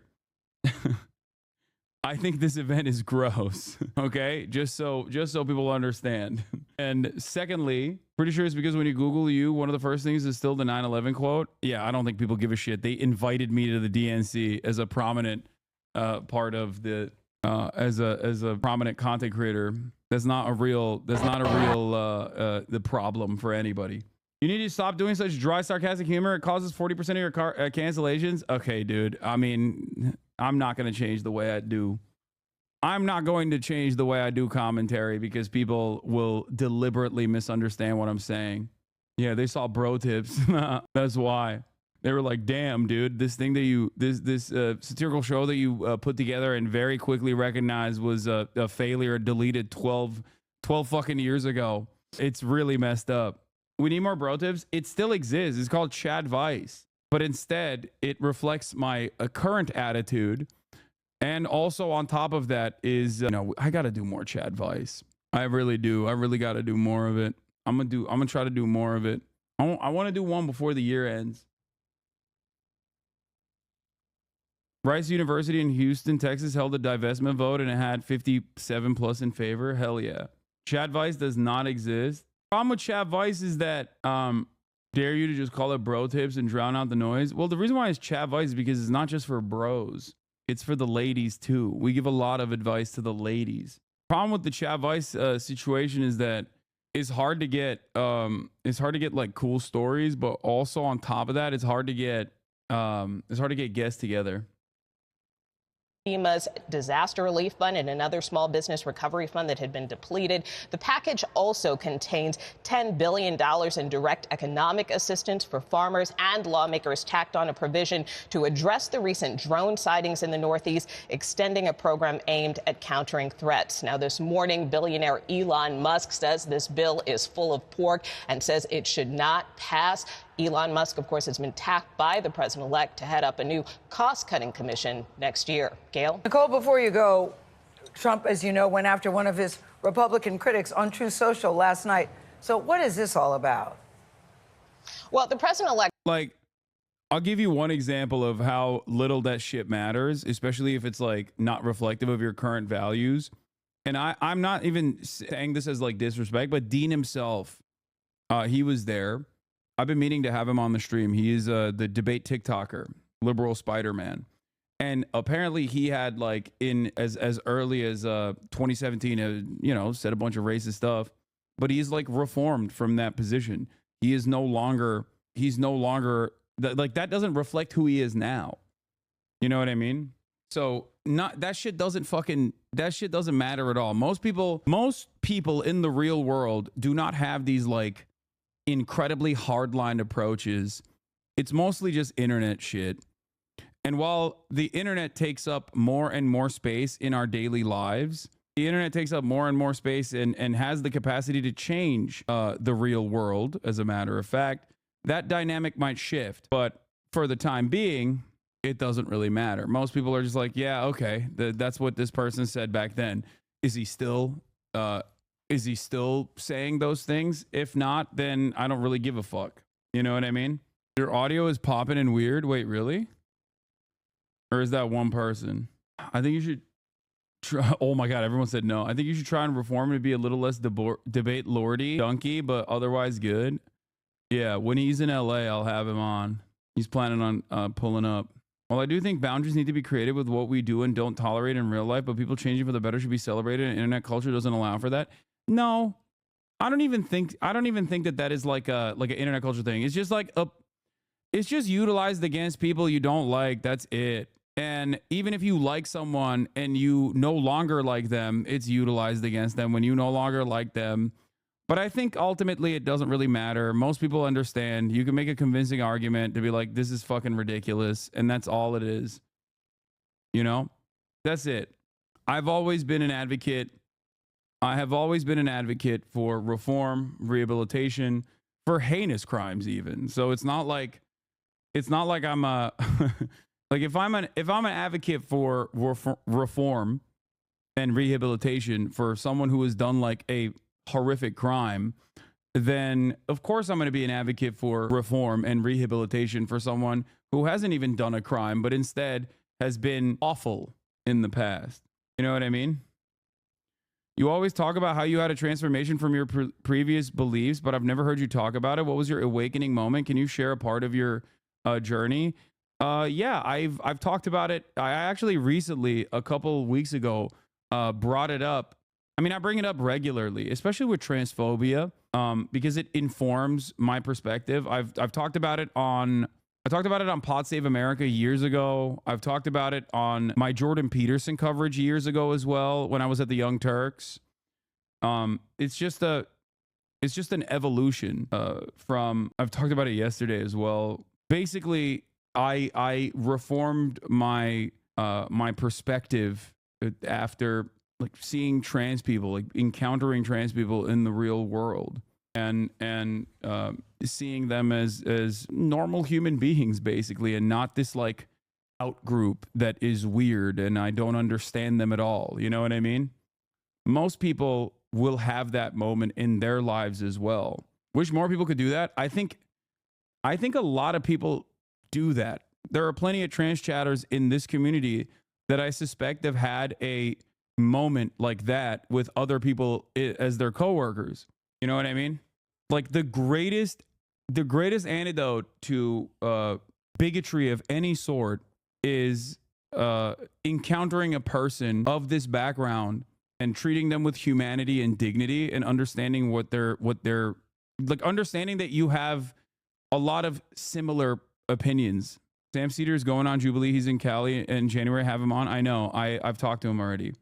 That's why I talk about, like, transphobia is a great entry point into this conversation, because most people have apathy towards trans people because gender and our understanding of gender is super rigid, and we tie it back to biology and not as a social construct as it's supposed to be, because that is what it is. I used to be a leftist, but I fell into the Sam Harris, Dave Rubin freedom rabbit hole. Then I stumbled upon Sam Cedar's vid shitting on them, and it snapped me out of it, and I knew they were fakes. Yeah. I mean, there's almost 30,000 people in here, and I would say that like 20,000 of them have on at least one issue, they have had their minds changed. It's normal. That's how human beings are. Do you see what I'm saying? Like, we're imperfect. And also, we are incredibly susceptible to social conditioning. So if the starting position for a lot of people is being transphobic, if the social conditioning moves people in that direction, then yeah, of course people's starting position is going to be like that. That's why I show a lot of grace to people who have some bigotries, like some underlying bigoted frameworks that they operate off of, because I know where they come from. I understand what their starting position is, and I also understand what the reasons are that they feel the way that they do. Not because they're like truly heinous, evil individuals, but instead they're just malleable, and they've never really critically examined the social conditioning that they've taken for granted and see as normal. That's why I always try to explain to people that the number one thing that I always ask of others is to just be charitable. As long as people are charitable to what I have to say, I think that I can convince them. I think I can change their minds.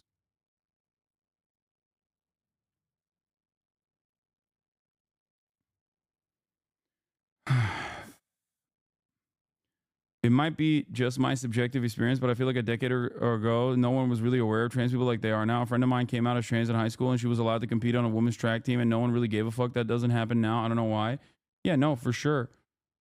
It's because Republicans have vilified trans people as like the new enemies once they lost gay marriage.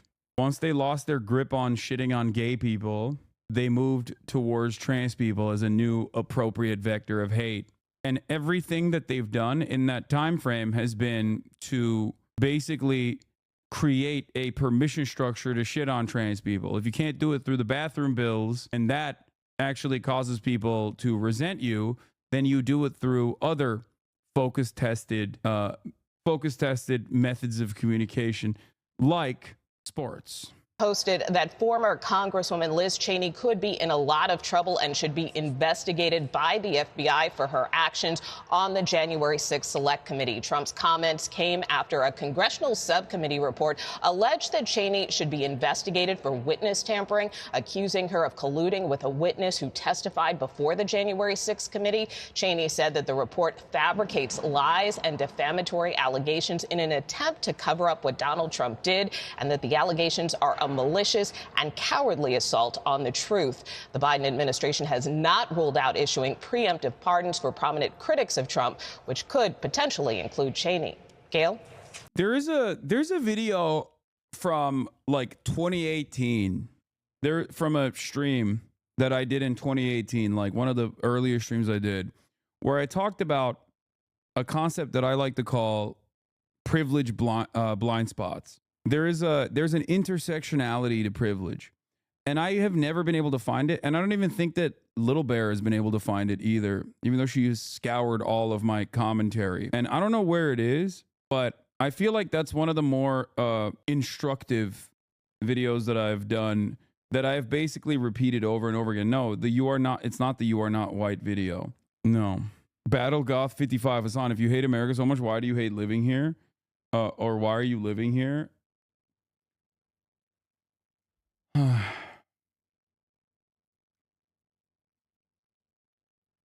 Were you talking to a guest, or was it just the chat? That may help. No, it was just the chat. I mean, this is a tweet from 2020. Ruth Bader Ginsburg's quote about Kaepernick is revealing, not because her immediate reaction was to call kneeling dumb and stupid, but because her apology claimed she was barely aware of the incident or its purpose. This was 3 years after Trayvon Martin, 2 years after Ferguson.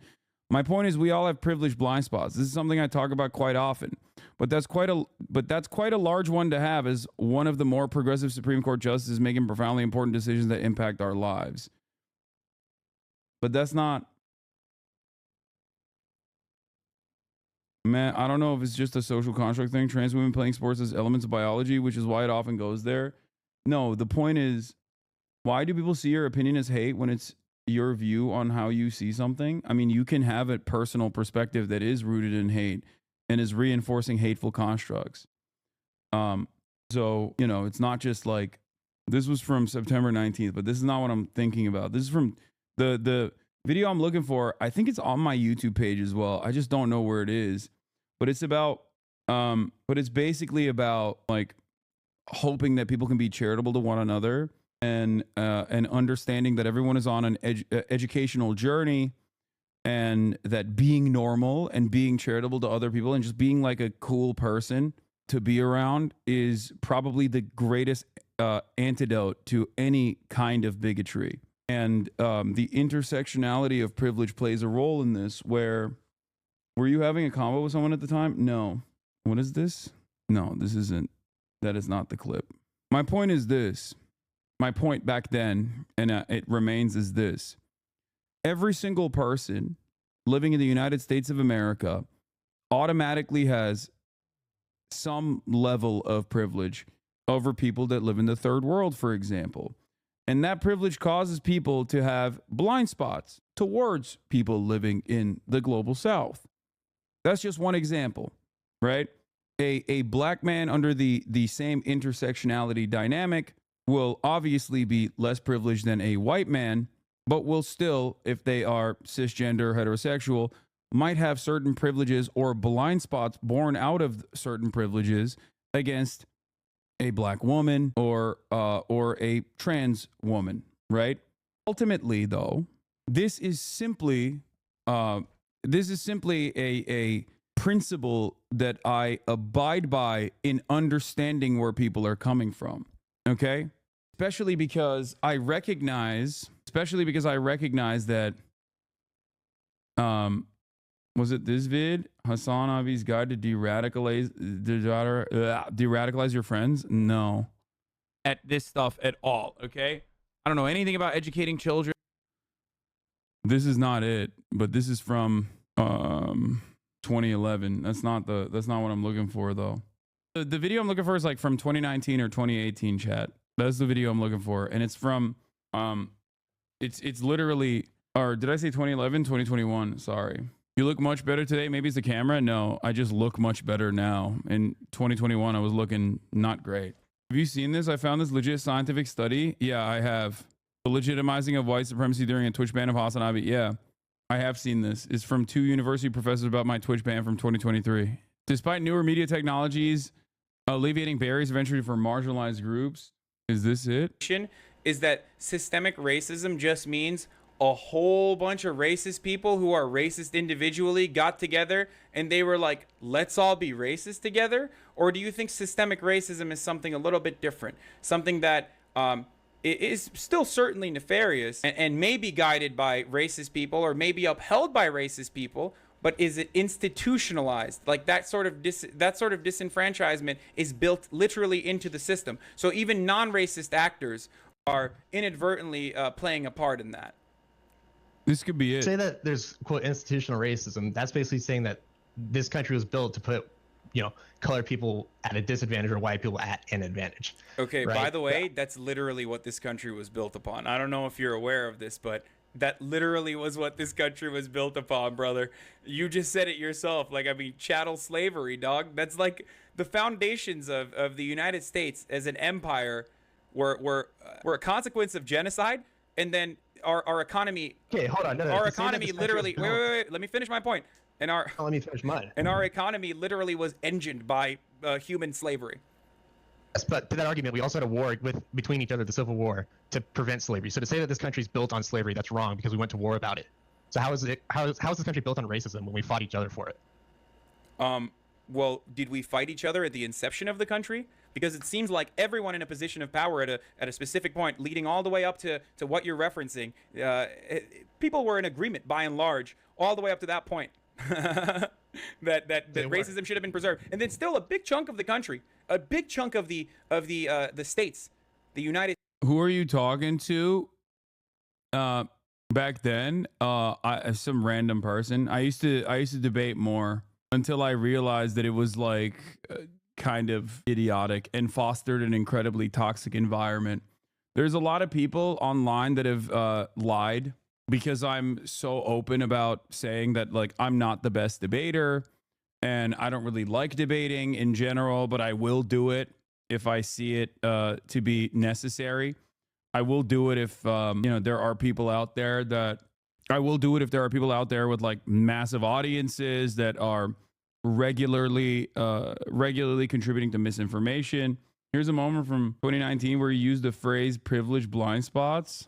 Advocacy, we also still have to keep in mind the average apolitical privileged person. A lot of people have privileged blind spots. A lot of people have privileged blind spots where they're completely unaware of these sorts of issues. And it's unfortunately on us, and especially allies, right? Not trans people, especially allies, to be like, all right, hold on, here's what's going on, and let me describe this to you.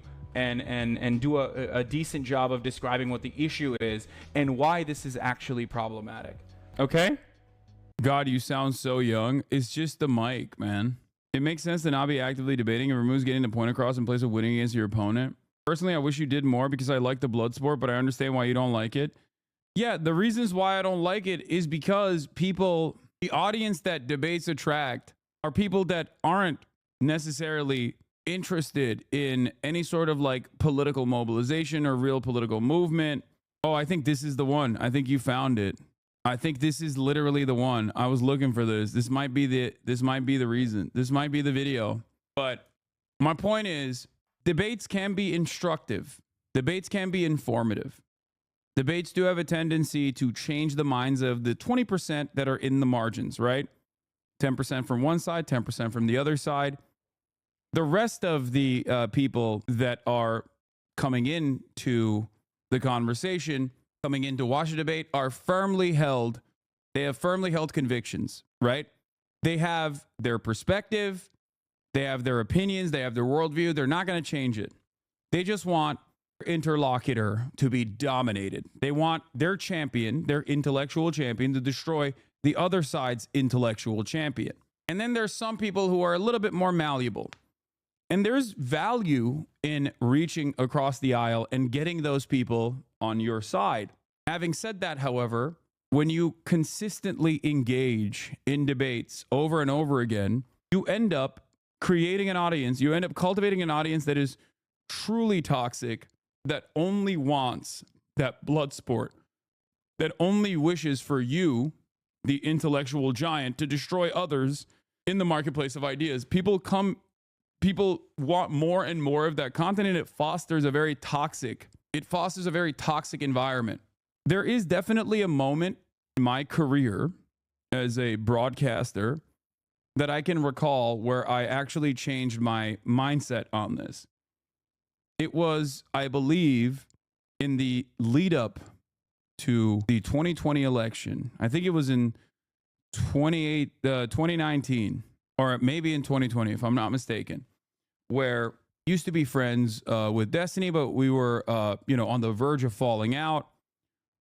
But on top of that, there was a lot of people in my community that were, kind of hostile to guests that I would have on, that they constantly wanted me to like debate my guests.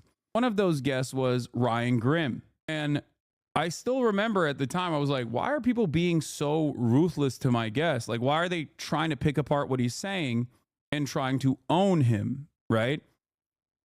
And I thought it was odd. I thought it was not only odd, but embarrassing as well. And because I'm relying on Ryan at that moment to offer additional perspective to people and give us insight.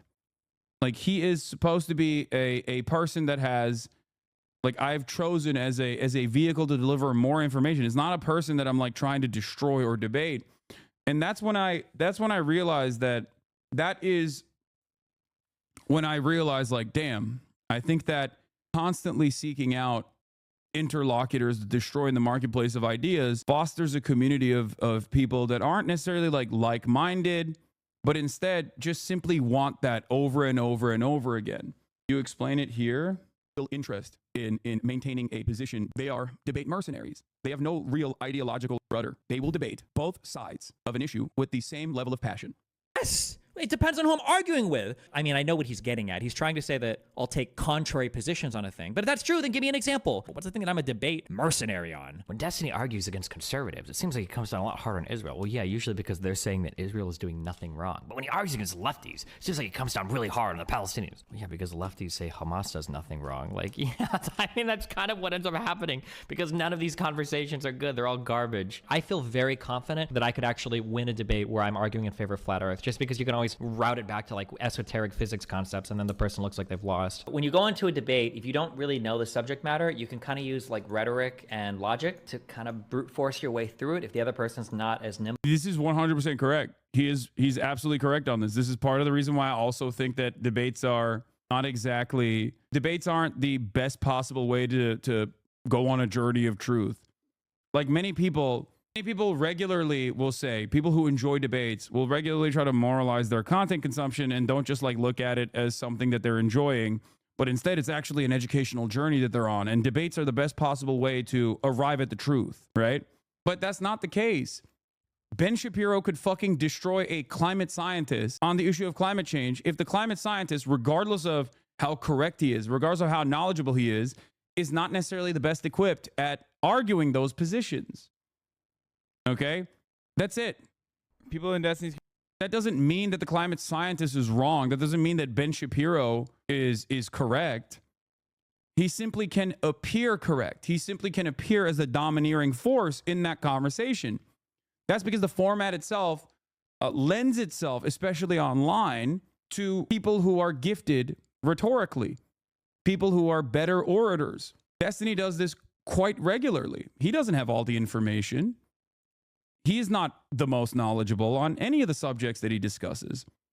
Oftentimes, he will assume a position and then move into investigate the position further by looking for talking points that he can use against his opponents. Like he tries to not necessarily dive deep into the subject matter and truly understand it, truly understand both sides and their motivations, for example, but instead he dives into the subject matter to find traps, intellectual traps that he can set up for his interlocutors in the future. He looks for talking points. This is something that Ben Shapiro does as well. Ben Shapiro is a very good debater for this reason. And so is Destiny for this reason.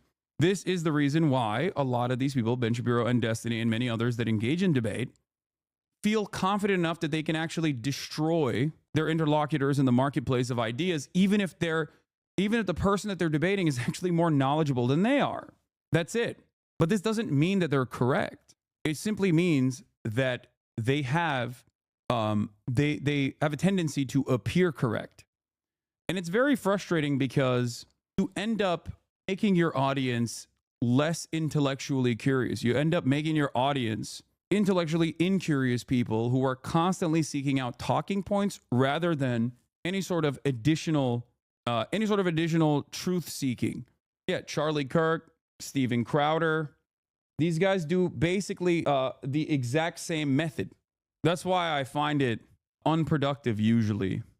But you're only doing this if you don't know what you're talking about, and it's an attempt to kind of like slide past the actual arguments because you can't address them. I might not necessarily be right or wrong, but they're arguments that I've thought about before. It's not that I'm smart, it's that the person I'm talking to is usually incredibly unprepared.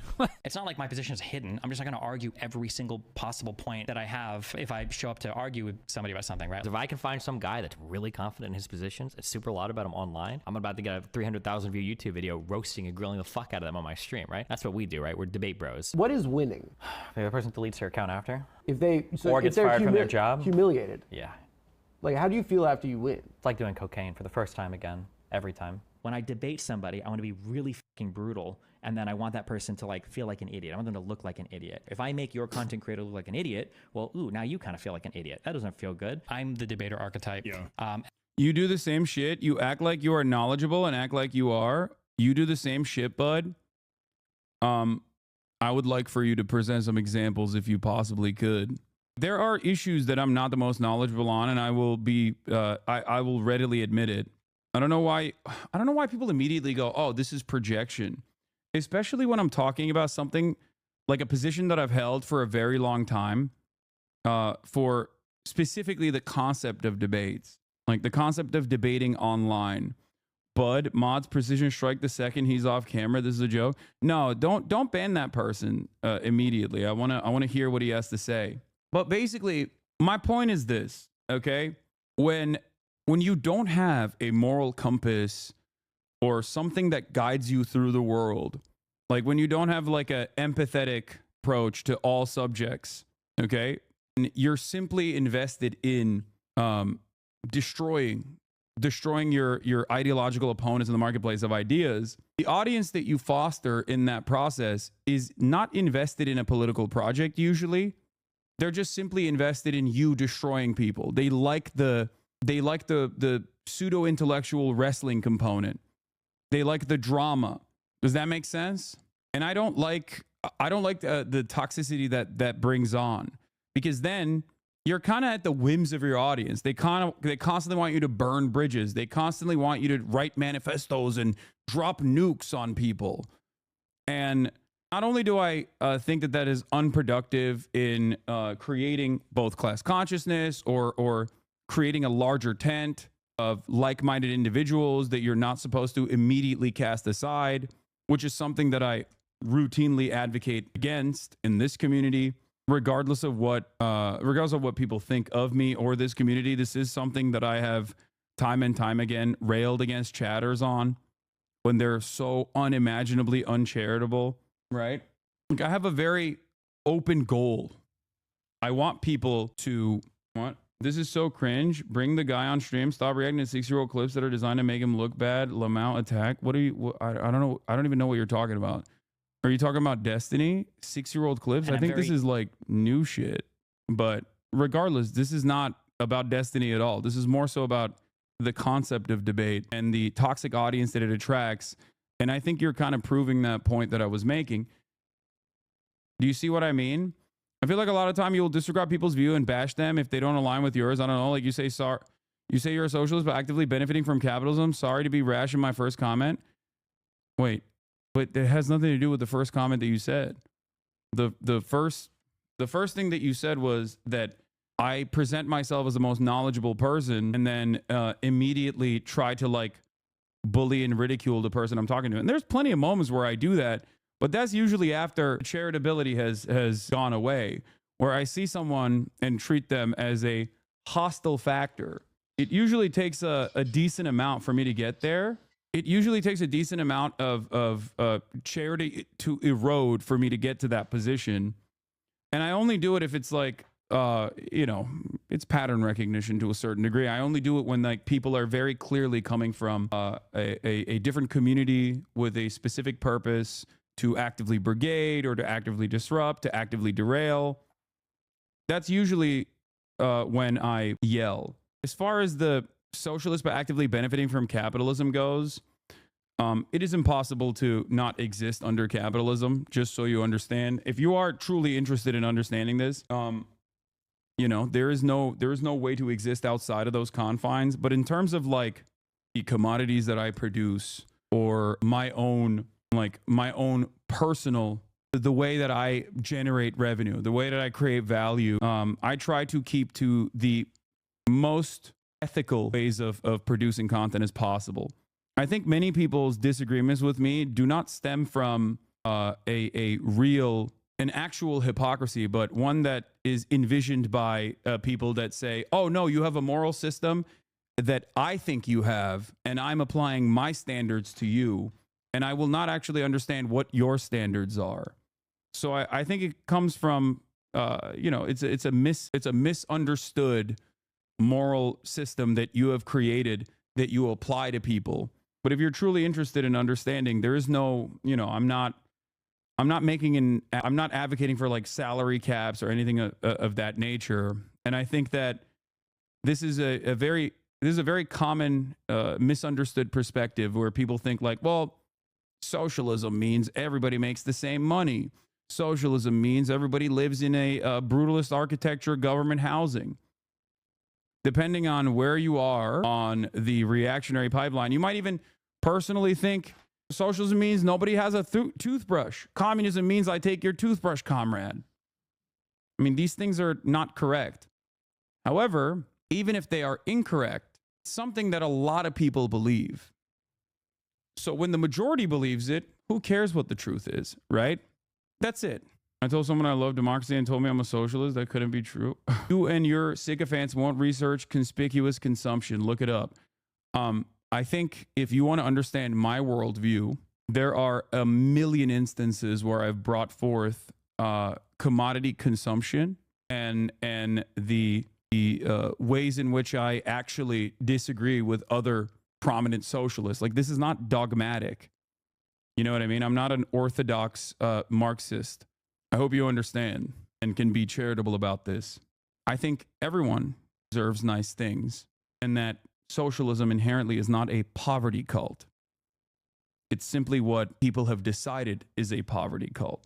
Like, other people have just decided that it is a poverty cult. So now you have to abide by the standards that I have presented for you. Very destructive instead of constructive in my conversations. Maybe the point of a debate is actually to try and bring people together and talk about things that are important to us rather than to tear each other down. I'm constantly tearing down, and I can show somebody why their argument is bad, but then when you walk away from it at the end, I'm just like a destructive force.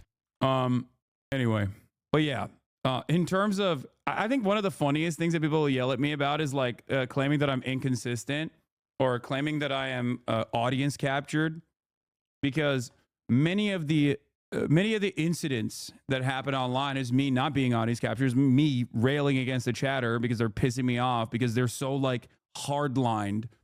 They're such like severe hardliners in the way that they approach everything, in the way that they don't want to be charitable to people who are exhibiting like certain forms of bigotry or whatever.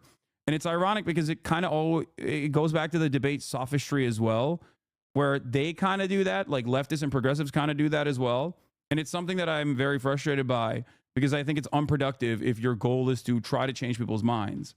So they will, in the same exact moment, they will say like, oh, he's audience captured, and that's why he assumes certain positions even if he doesn't like actually believe it. But then they'll simultaneously show moments where I'm actually not audience captured, where I'm yelling at someone in my audience because I disagree with the way that they are approaching the subject matter. And they'll be like, oh, he hates his audience, he's getting owned by his own audience or whatever. But are those hardliners and not just trolls? Why not ignore them when it comes to clear? They're hardlining for the sake of pissing you off. I think that it can still be instructive. Like I said, if we were all sitting in a stadium where there's 30,000 people in an arena, and if you were to look to your left and look to your right, there would be at least one thing that you have changed your mind on, either before you found this community or after you found this community. It makes sense. A lot of the things that I talk about, the subject matter that I approach, like the perspective that I have, is oftentimes new for people. The perspectives that I hold are not necessarily super commonplace. It's not something that you learn and take for granted in the same way that you learn and take for granted transphobia, for example, or misogyny, or bigotries of every sort. But here I am talking about my perspective all the way back, I believe in 2019, talking about my attitude towards debate. People in Destiny's community know your position. If you keep getting stuck on it so much, it shows that you seem triggered, therefore losing in the marketplace of ideas, which, by the way, is also indicative that like most people's understanding of debates are fucking idiotic. Further evidence that debates are not good for arriving at the truth, and just simply about overwhelming your opponent rhetorically. Yeah, that's what it is. That's what I think debates are. And that can still be productive. That can still be productive. Make no mistake. Especially when you use that format to eviscerate and destroy the talking points of someone who is ideologically your enemy. Okay?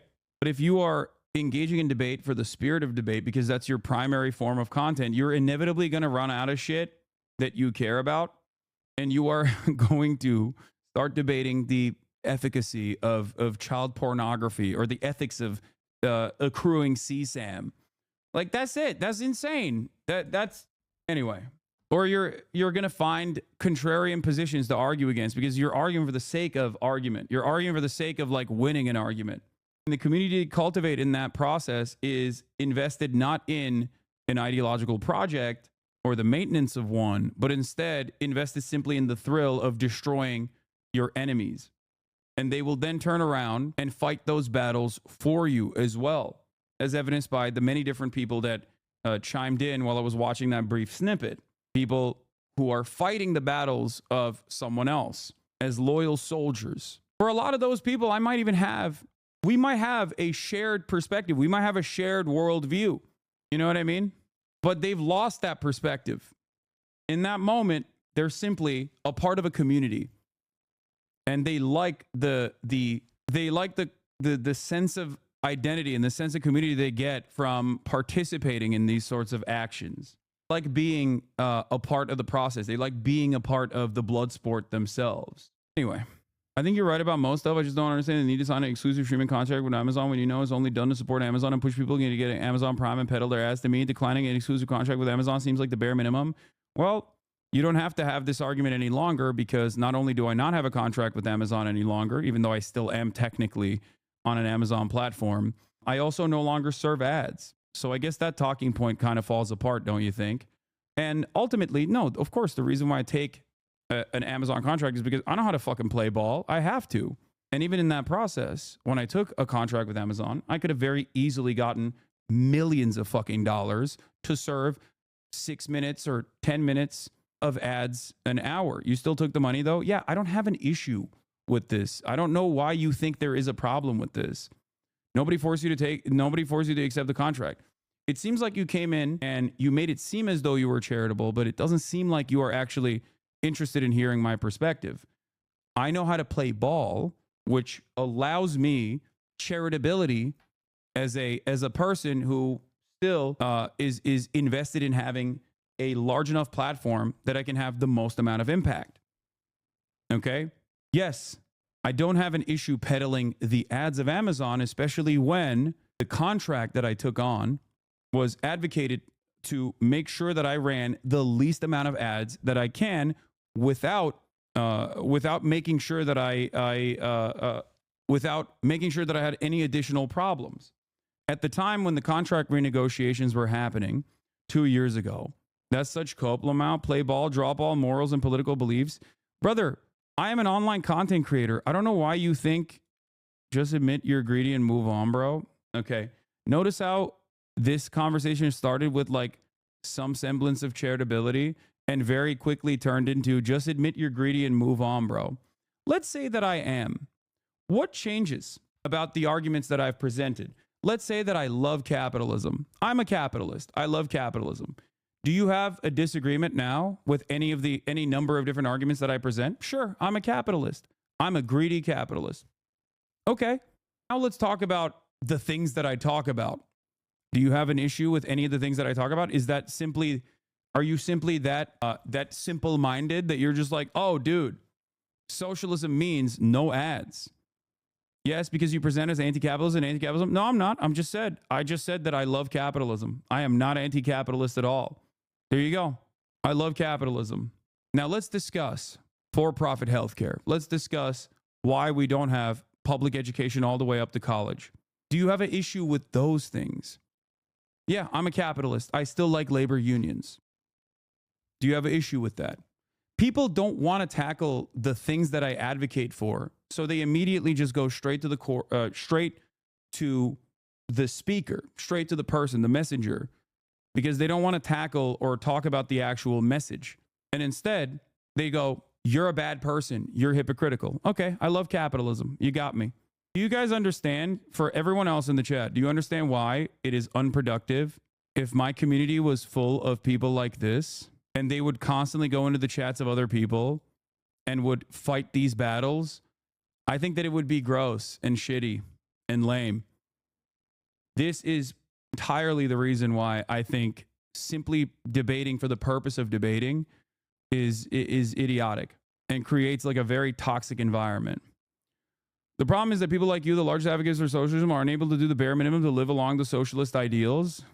Brother, I already said I'm a capitalist. You're still arguing against the old me. Okay? Our movement will never get anywhere. Our movement. When the largest leader of the movement can live along the social ideals. By the way, I never even was able to address this part. When the contract renegotiations were happening with Twitch, at the time they had actually stopped the process of offering the more favorable split of subscription revenue. So the only opportunity I had to maintain my same subscription revenue split was if I got a contract. They changed that. Luckily, they don't have this anymore. But at the time, that was the case. So, of course, I was like, I have to get a contract. And the only way that I could get a contract is if I ran ads. Now that I don't have this contract, I no longer run ads. So that should be proof for many people, right? If you were truly interested in understanding my worldview, you would be like, well, let me interrogate this a little bit. Let me examine this a little bit. If you're not interested in that at all and simply are there for the blood sport, and your job is to try to ridicule your opponent, then this is what you do. You quickly move on and go, nobody forced you to accept the contract, and then you act like you are actually a true socialist, okay? Movement will never get anywhere when the largest leader of the movement can live along those social ideals. What are the standards for what you think is living along socialist ideals? So you never had to take a contract to push military ads, funnel people into Amazon Prime, but you still did it for the quick bag? No, I did. I just explained it to you. There's also additional reasons as to why. I think probably one of the best reasons is because, like I said, if you play ball, then they will let you continue to play ball. If you are generating revenue for your bosses, okay? If you're generating revenue for your bosses, then they let you interview, for example, someone like Chris Smalls. They let you interview people who are directly contributing to the profit margins of your bosses being harmed. It's a give and take. Sometimes you have to play ball as long as you are not dropping your principles. I don't have an issue running ads in general.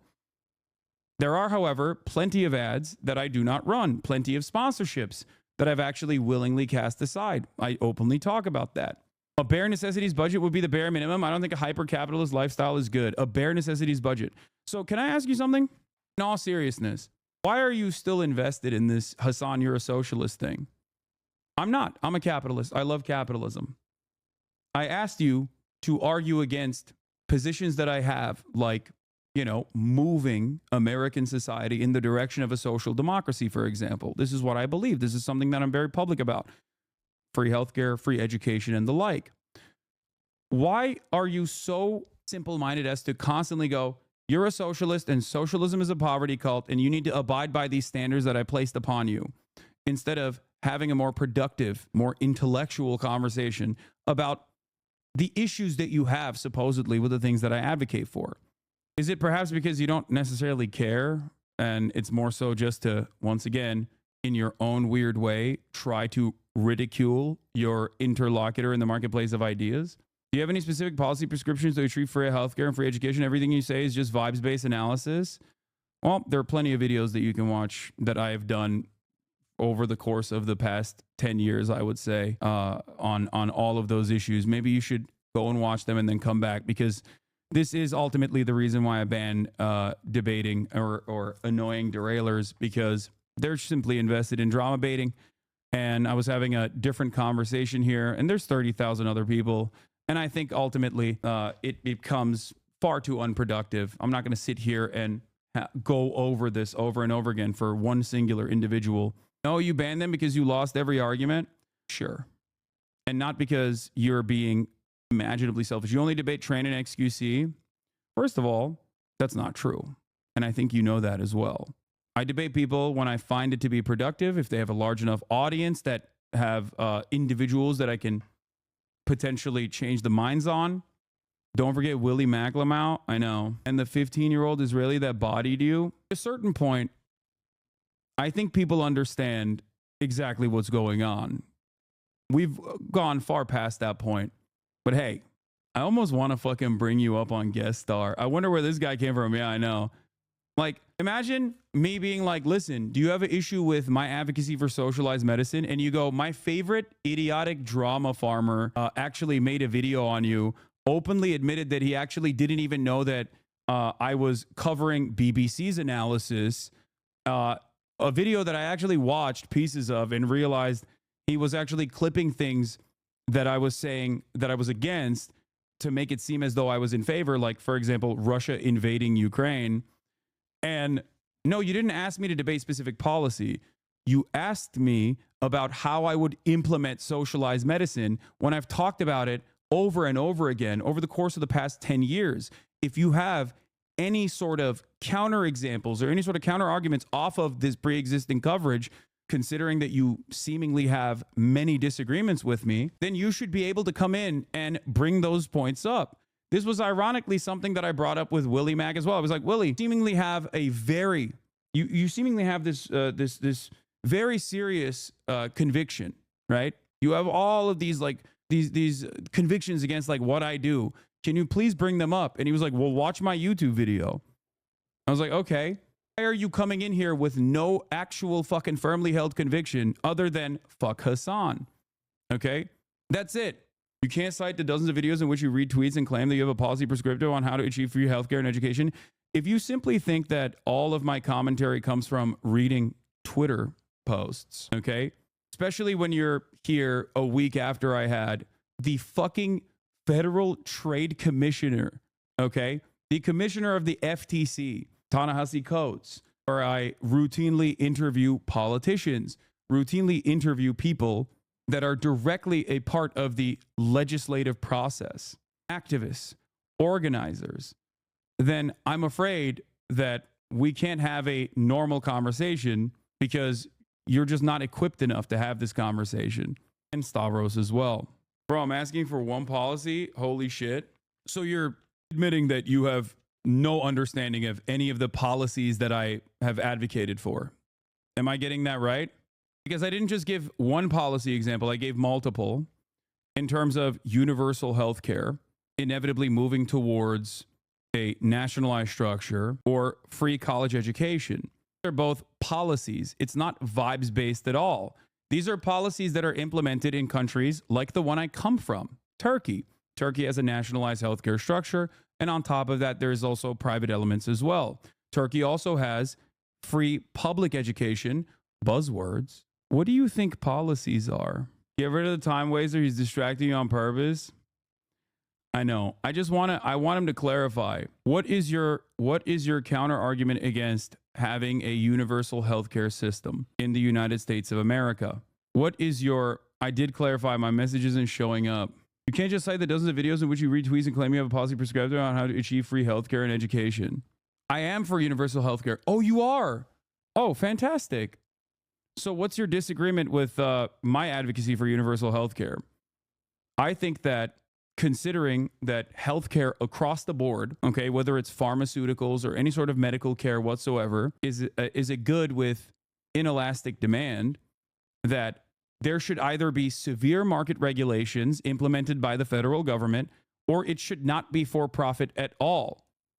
That is the reason why I am an advocate for universal health care. If you're an advocate for universal health care as well, I suspect that you and I do not have any disagreements on this. So far, it doesn't seem like we have any policy disagreements at all. You've just simply, once again, instead of addressing any of the actual issues that you might have with any of the things that I advocate for, have consistently brought the conversation back to silly things like, oh, you read a lot of tweets. It's not true. Okay. Or your perspective is informed by tweets. Not true at all. This is a perspective that I've had for many years at this point. Your biggest argument against me is that I am a socialist living a hyper-capitalist lifestyle. You're just saying buzzwords. Providing a basic definition does not constitute a policy. You need to outline specific budget changes to implement universal health care. All your analysis is vibes-based. Chatter.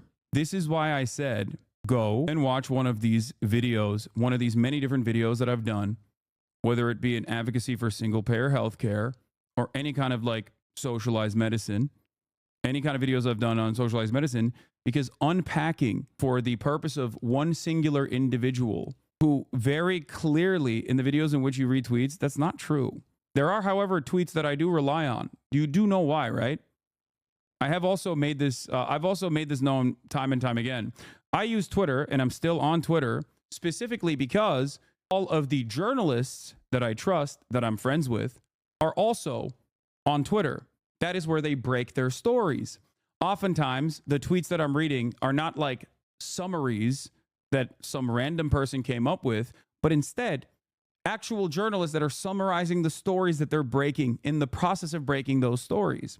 If you personally think that your method of consumption, your primary method of understanding the world is better than mine, which is, I assume, considering the talking points that you've dished out so far, you come from Destiny's community, is to read Wikipedia articles summarizing those positions, then yeah, to each their own.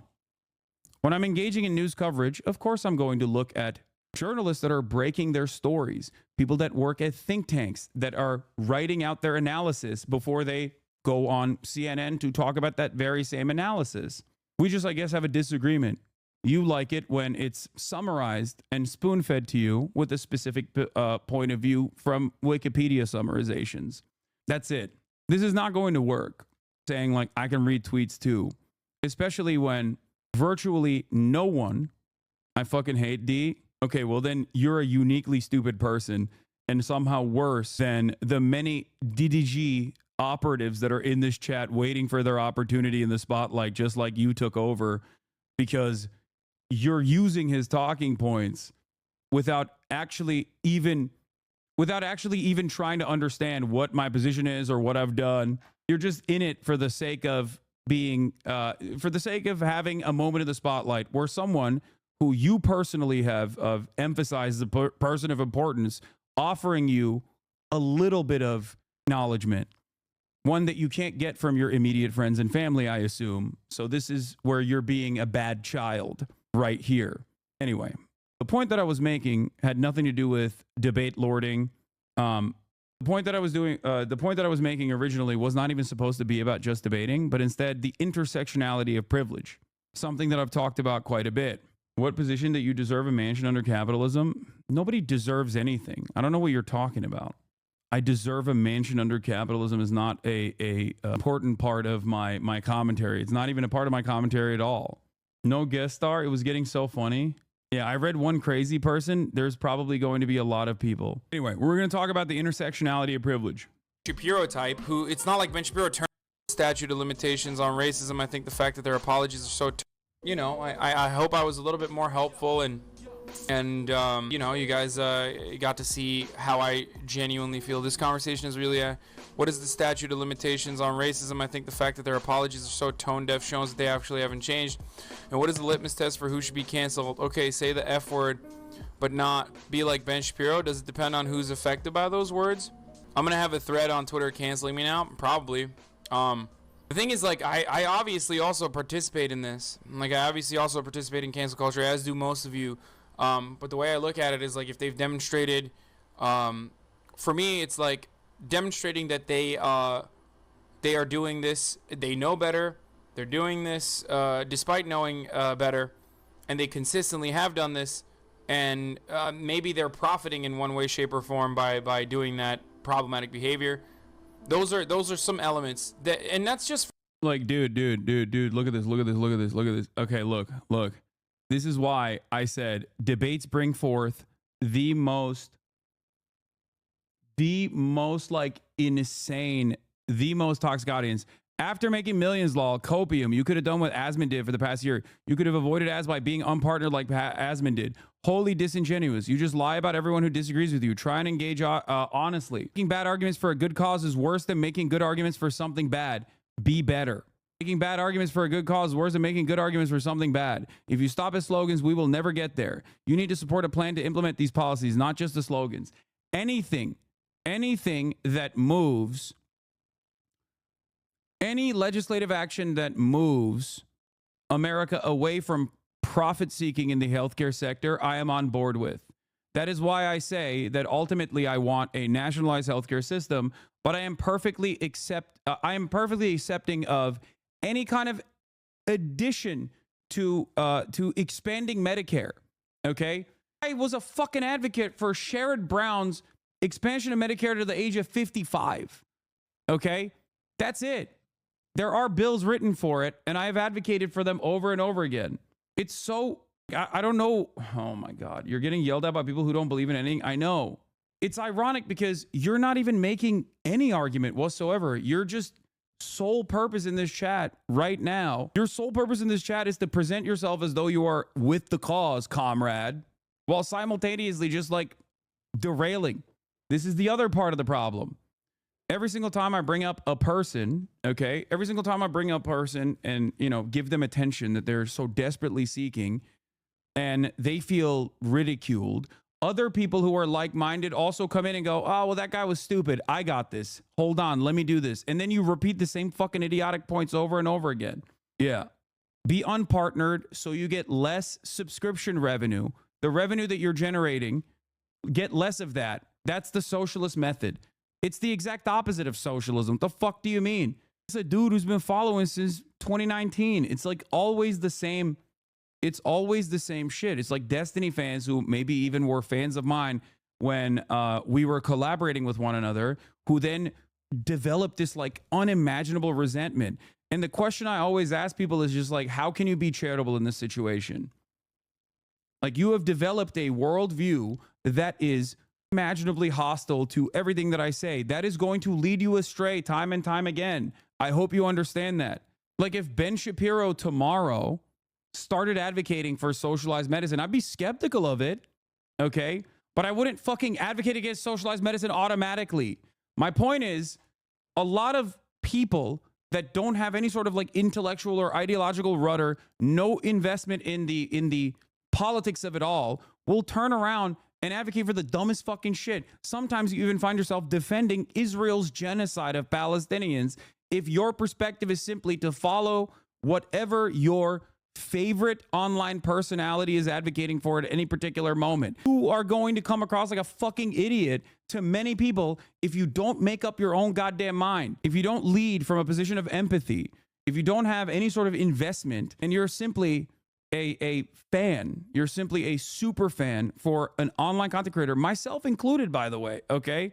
Then at a certain point, you're constantly going to find yourself wrong, okay? And that's what it is. This is it. This is what happens so much. How many times are you going to find yourself wrong because you repeated someone who was also wrong until you figure out, like, maybe I should seek out other places for information? What? Nobody cares about your takes as much as you think. The majority of people want to see good clips of a news in a concise format. That's why you just lost 10K viewers, because you're debating right now. Wait, I went from 30,000 to 20,900 viewers. Do you think that was 10,000 people? When I started the process of talking to someone, I went from 30,300 people to 29,900 people. Do you think that's 10,000 people? That's why you just lost 10K viewers, because you're debating right now and not showing the news, not trying to be rude, just trying to help you understand. Are you okay? I don't know why these people try so desperately to be like, I want to break your spirit. Like, you're not going to do anything. Yeah, that gray name wants to help you because you have no experience streaming and need help to build your channel. I know. Thank you for the help. I think I'll continue doing what I'm doing. For me, you guys can have a completely different element here. Again, and by the way, Shinoge is not wrong. Like, I'm a white passing dude. They call me the sand N-word every day, but it doesn't bother me. I come from Turkey, which is largely like an imperial power. So of course, my history is of the oppressor, even though we don't have a racial dynamic similar to the one in America. But like I said, I personally have no dog in this fight, so it's hard. Like, when it comes to racism or when it comes to homophobia, like, it doesn't impact me. So I can't speak about that from the position of someone who genuinely is hurt by these words. And I also do understand the necessity for cleaning up language, as you guys also know. And what I mean by that is, like, I understand the necessity of cleaning up language because like certain terms and certain stereotypes have been used as a tool to oppress marginalized people historically. So of course I get that. So of course I understand when people use the F word, for example, like why they're doing that and or why that's problematic. Do you guys see what I'm saying? Like I'm not discounting the entirety of all of that. I knew you would like that, dude. I knew you would like that, Space. God damn it. I haven't listened to it yet. Words have power. That's like Witchcraft 101. I love that. Like, the thing I don't understand is, like, when it comes to cancel culture, and when it comes to identity politics as a whole, sometimes, and of course I obviously believe in that, but there are certain elements of it where, like, for example, when we can't fucking get mad at John McCain, even though he's a horrific person, like he's a horrific piece of shit, but we can't get mad at John McCain because the media portrays him as a darling, that he is a rather polite person when the cameras are on. So what? Is it okay that he's a fucking war criminal? Is it a heartwarming moment when a person who sanctioned George W. Bush, a very modern day war criminal who has caused so much unnecessary conflict around the world, or Dick Cheney? Is it heartwarming when George W. Bush shares a fucking chocolate with Michelle Obama at John McCain's funeral? Why? Because they haven't said the fucking N-word? Who's worse, George W. Bush or some random dipshit who doesn't know any better who fucking says the N-word while they're singing along to a song? Let's have that conversation. This is what really frustrates me, because that is the blind spot that we have. That we always assume, like, a lot of people always assume, like, oh, if someone is saying something wrong, there must be an evil person. And it doesn't take into account that, like, people aren't that way. People have bad thoughts. Some people are stupid and they actually say those bad things. And yeah, being good or bad is completely subjective too. Thank you, Brad. You're absolutely right. So that's what genuinely frustrates me when we talk about these sort of when we talk about this sort of stuff. I mean, we just say, like, oh, there's context, there's nuance, but, like, ultimately, okay, look, I'm telling you, George W. Bush tortured people. Literally fucking tortured people. He is one of the worst criminals, one of the worst war criminals of all time. George W. Bush. People love him. Because what? We're not canceling George W. Bush because he didn't say the fucking N-word, or he didn't say the F word? Is that why? That's why we're not canceling George W. Bush? Like, that's what I mean. Like, do you see how silly that sounds when you... Oh, okay, sorry, Shinoge. I thought you were saying that, like, I was aggravating you. But yeah, mad is ableist. Lame is ableist. I talked about this already. Mad is an ableist slur. Lame is an ableist slur. Insane is an ableist slur. Crazy is an ableist slur. Do you guys see what I'm saying? So, like, you need to analyze things from thinking, like, you need to always think about what it was like back then, what the culture was like back then. That isn't saying that, like, no, that isn't to say that, fuck, I don't know. That isn't, Jesus Christ, I'm getting a lot of notifications, sorry. The girlfriend tweet has blown up. I said something like, girls out here really trying to go to escape rooms for a date. A former friend of mine told me Delulu is ableist. Hasana's so much calmer here. Yeah. True leftist recycling even content. Okay, there's a necessity to not just debate this shit, but bring these ideas out in the real world and talk directly to real people. Like, we gotta act in solidarity. Anyways, debating a streamer for the sake of a gotcha is just a waste of time when there's work to be done. Why add fuel to the fire when you can put out the fire through actions? I mean, I don't know who you're talking to. I don't know if you're talking to me. When you started streaming debating chat, your whole stream, it was exhausting. Yeah. That's why I stopped doing that, for the record, because I think it's unproductive and kind of stupid. And I end up rehashing the same shit over and over again. What was the other point where I bring back the intersectionality of privilege? Because the point I'm trying to make here basically is that the other good bit starts at 32. Okay, the point I'm trying to make is, and this is a consistent position I've held over many, many years at this point, is that everybody has blind spots, no matter how quote unquote woke they present themselves as or think that they are. Everyone, okay? And those blind spots come from not really critically examining certain things. Not really critically examining the means of existence, the way that people operate, the way people live in the real world, right? And that's why you should always be charitable. And I think that the other part of it is that many people are not charitable for a multitude of different reasons. One, because they've been hurt before. They've been hurt if you're a black person and someone is engaging in a microaggression against you. You've been hurt by people like that, and it presents a real danger to you in that moment. So you understandably engage in an act of defense, in an act of self-defense. Okay. Now the problem with that is that sometimes you can ascribe malice to a person when they're simply ignorant. Okay. Being charitable in that process is a good thing overall, because you can get a lot more done in terms of solidarity, in terms of changing people's minds by being charitable and talking to them and trying to get them to understand your position. So the opposite is also true. You're right that there are instances where people will obviously take advantage of your charitability, but your starting point should always still be understanding where people are coming from. Okay? Because you don't want to end up pushing people away when they could have actually come to recognize your point of view, understand where you're coming from. The Kyoto kimono industry was revitalized. So, like, when we look at cultural appropriation, a lot of times I feel like we just look at it from, we just kind of look at it and say, oh, I don't really like that. That seems like this is something that could be mad at. This seems like something that people could be mad at. So I'm just gonna either A, not do it, or B, when other people are piling onto someone, I'll just like participate by liking or sharing or retweeting or whatever, and I'll feel a little bit better about myself. I'll show everyone else how fucking woke I am personally, and that is damaging. It's damaging because, like, while I don't think we should concede to our oppressors, or I don't think that we should concede to the other side when it comes to really honorable causes, ultimately, like ending systemic racism, like fighting against racism, classism, sexism of all sorts and all fronts. When we do that sort of stuff, when we just like retweet someone dunking on another person to feel better about ourselves and to say like, look at me, I'm being a good ally. That's genuinely, like, there are a lot of people in the margins. There are a lot of people who have, there are a lot of people in the margins and a lot of people who are privileged who haven't necessarily had the time to develop an understanding for those that they are marginalizing or oppressing, that we're pushing away because we come across as incredibly authoritarian and incredibly rigid and impossible to fucking reason with.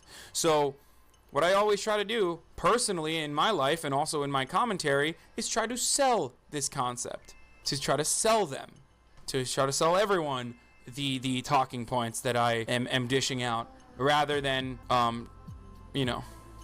when you are interested in a culture and actually learn about it to integrate it into your life, it's okay, but you shouldn't wear cultural heritages as a costume. I think that's the point. This new meta is fucking crazy. Letting past you carry the stream for present you, 10-head move. Yeah. Understand, though, that perhaps this offers a little bit better insight into where I'm coming from before we move on, which is that everyone has privileged blind spots that they leave unexamined. And if you understand that everyone is imperfect and understand where people's like immediate slights are coming from, immediate instances of bigotry are coming from, both past or present, and can maintain a level of charitability and not immediately attribute malice to something born out of ignorance, and that ignorance born out of the social conditioning that people are privy to, you can be a better communicator of progressive values. Okay? You can put your best foot forward. Anyway, shouldn't you turn off ad block for that YouTuber ethical reacts? Okay, dude, I know you're joking, but please, here, take a second off. Please, oh my God. The caucus and the party made its decision. They made it their choice, and I respect the outcome of the results, and we're moving forward. Today, Democratic Congressman Jerry Connolly of Virginia was elected by his caucus to be the ranking member of the House Oversight Committee. That's the highest ranking member of the minority party, the Democrats. Connolly, who is 74 and was just diagnosed with esophageal cancer, beat back a challenge from 35-year-old progressive Alexandria Ocasio-Cortez amid calls for a new generation of leadership in the Democratic Party. As Democrat Don Bayer of Virginia, a Connolly ally, put it, quote, Jerry's a young 74, cancer notwithstanding. Now, to be clear, I'm sure Jerry Connolly will do a fine job as the ranking Democrat on oversight. I understand his colleagues respect him. I understand the way seniority works in Congress, which has been there forever. Often there's a reason for it. You learn a lot over the years.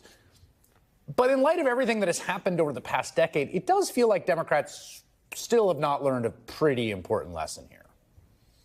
Back in 2013, when some liberals called for the retirement of Supreme Court Justice Ruth Bader Ginsburg, then President Barack Obama invited Ginsburg, at the time an 80-year-old cancer survivor, to a now infamous lunch meeting. The president gently implied that it was time for her to pass the torch before the 2014 midterms, when Democrats were expected to lose the Senate, making it impossible to replace her with another ideological liberal on the court. Ginsburg refused to step aside. You're 83. You're the oldest serving member on the Supreme Court. How long do you think you can do this? At my age, you have to take it year by year.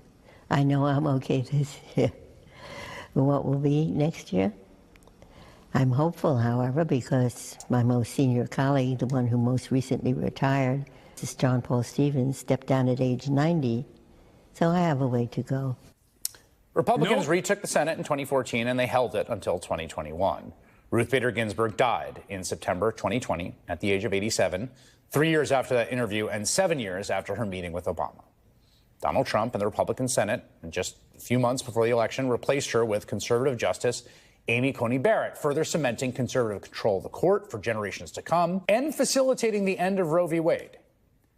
You would think that would have been enough for Democrats to start taking the age issue seriously, but it was not.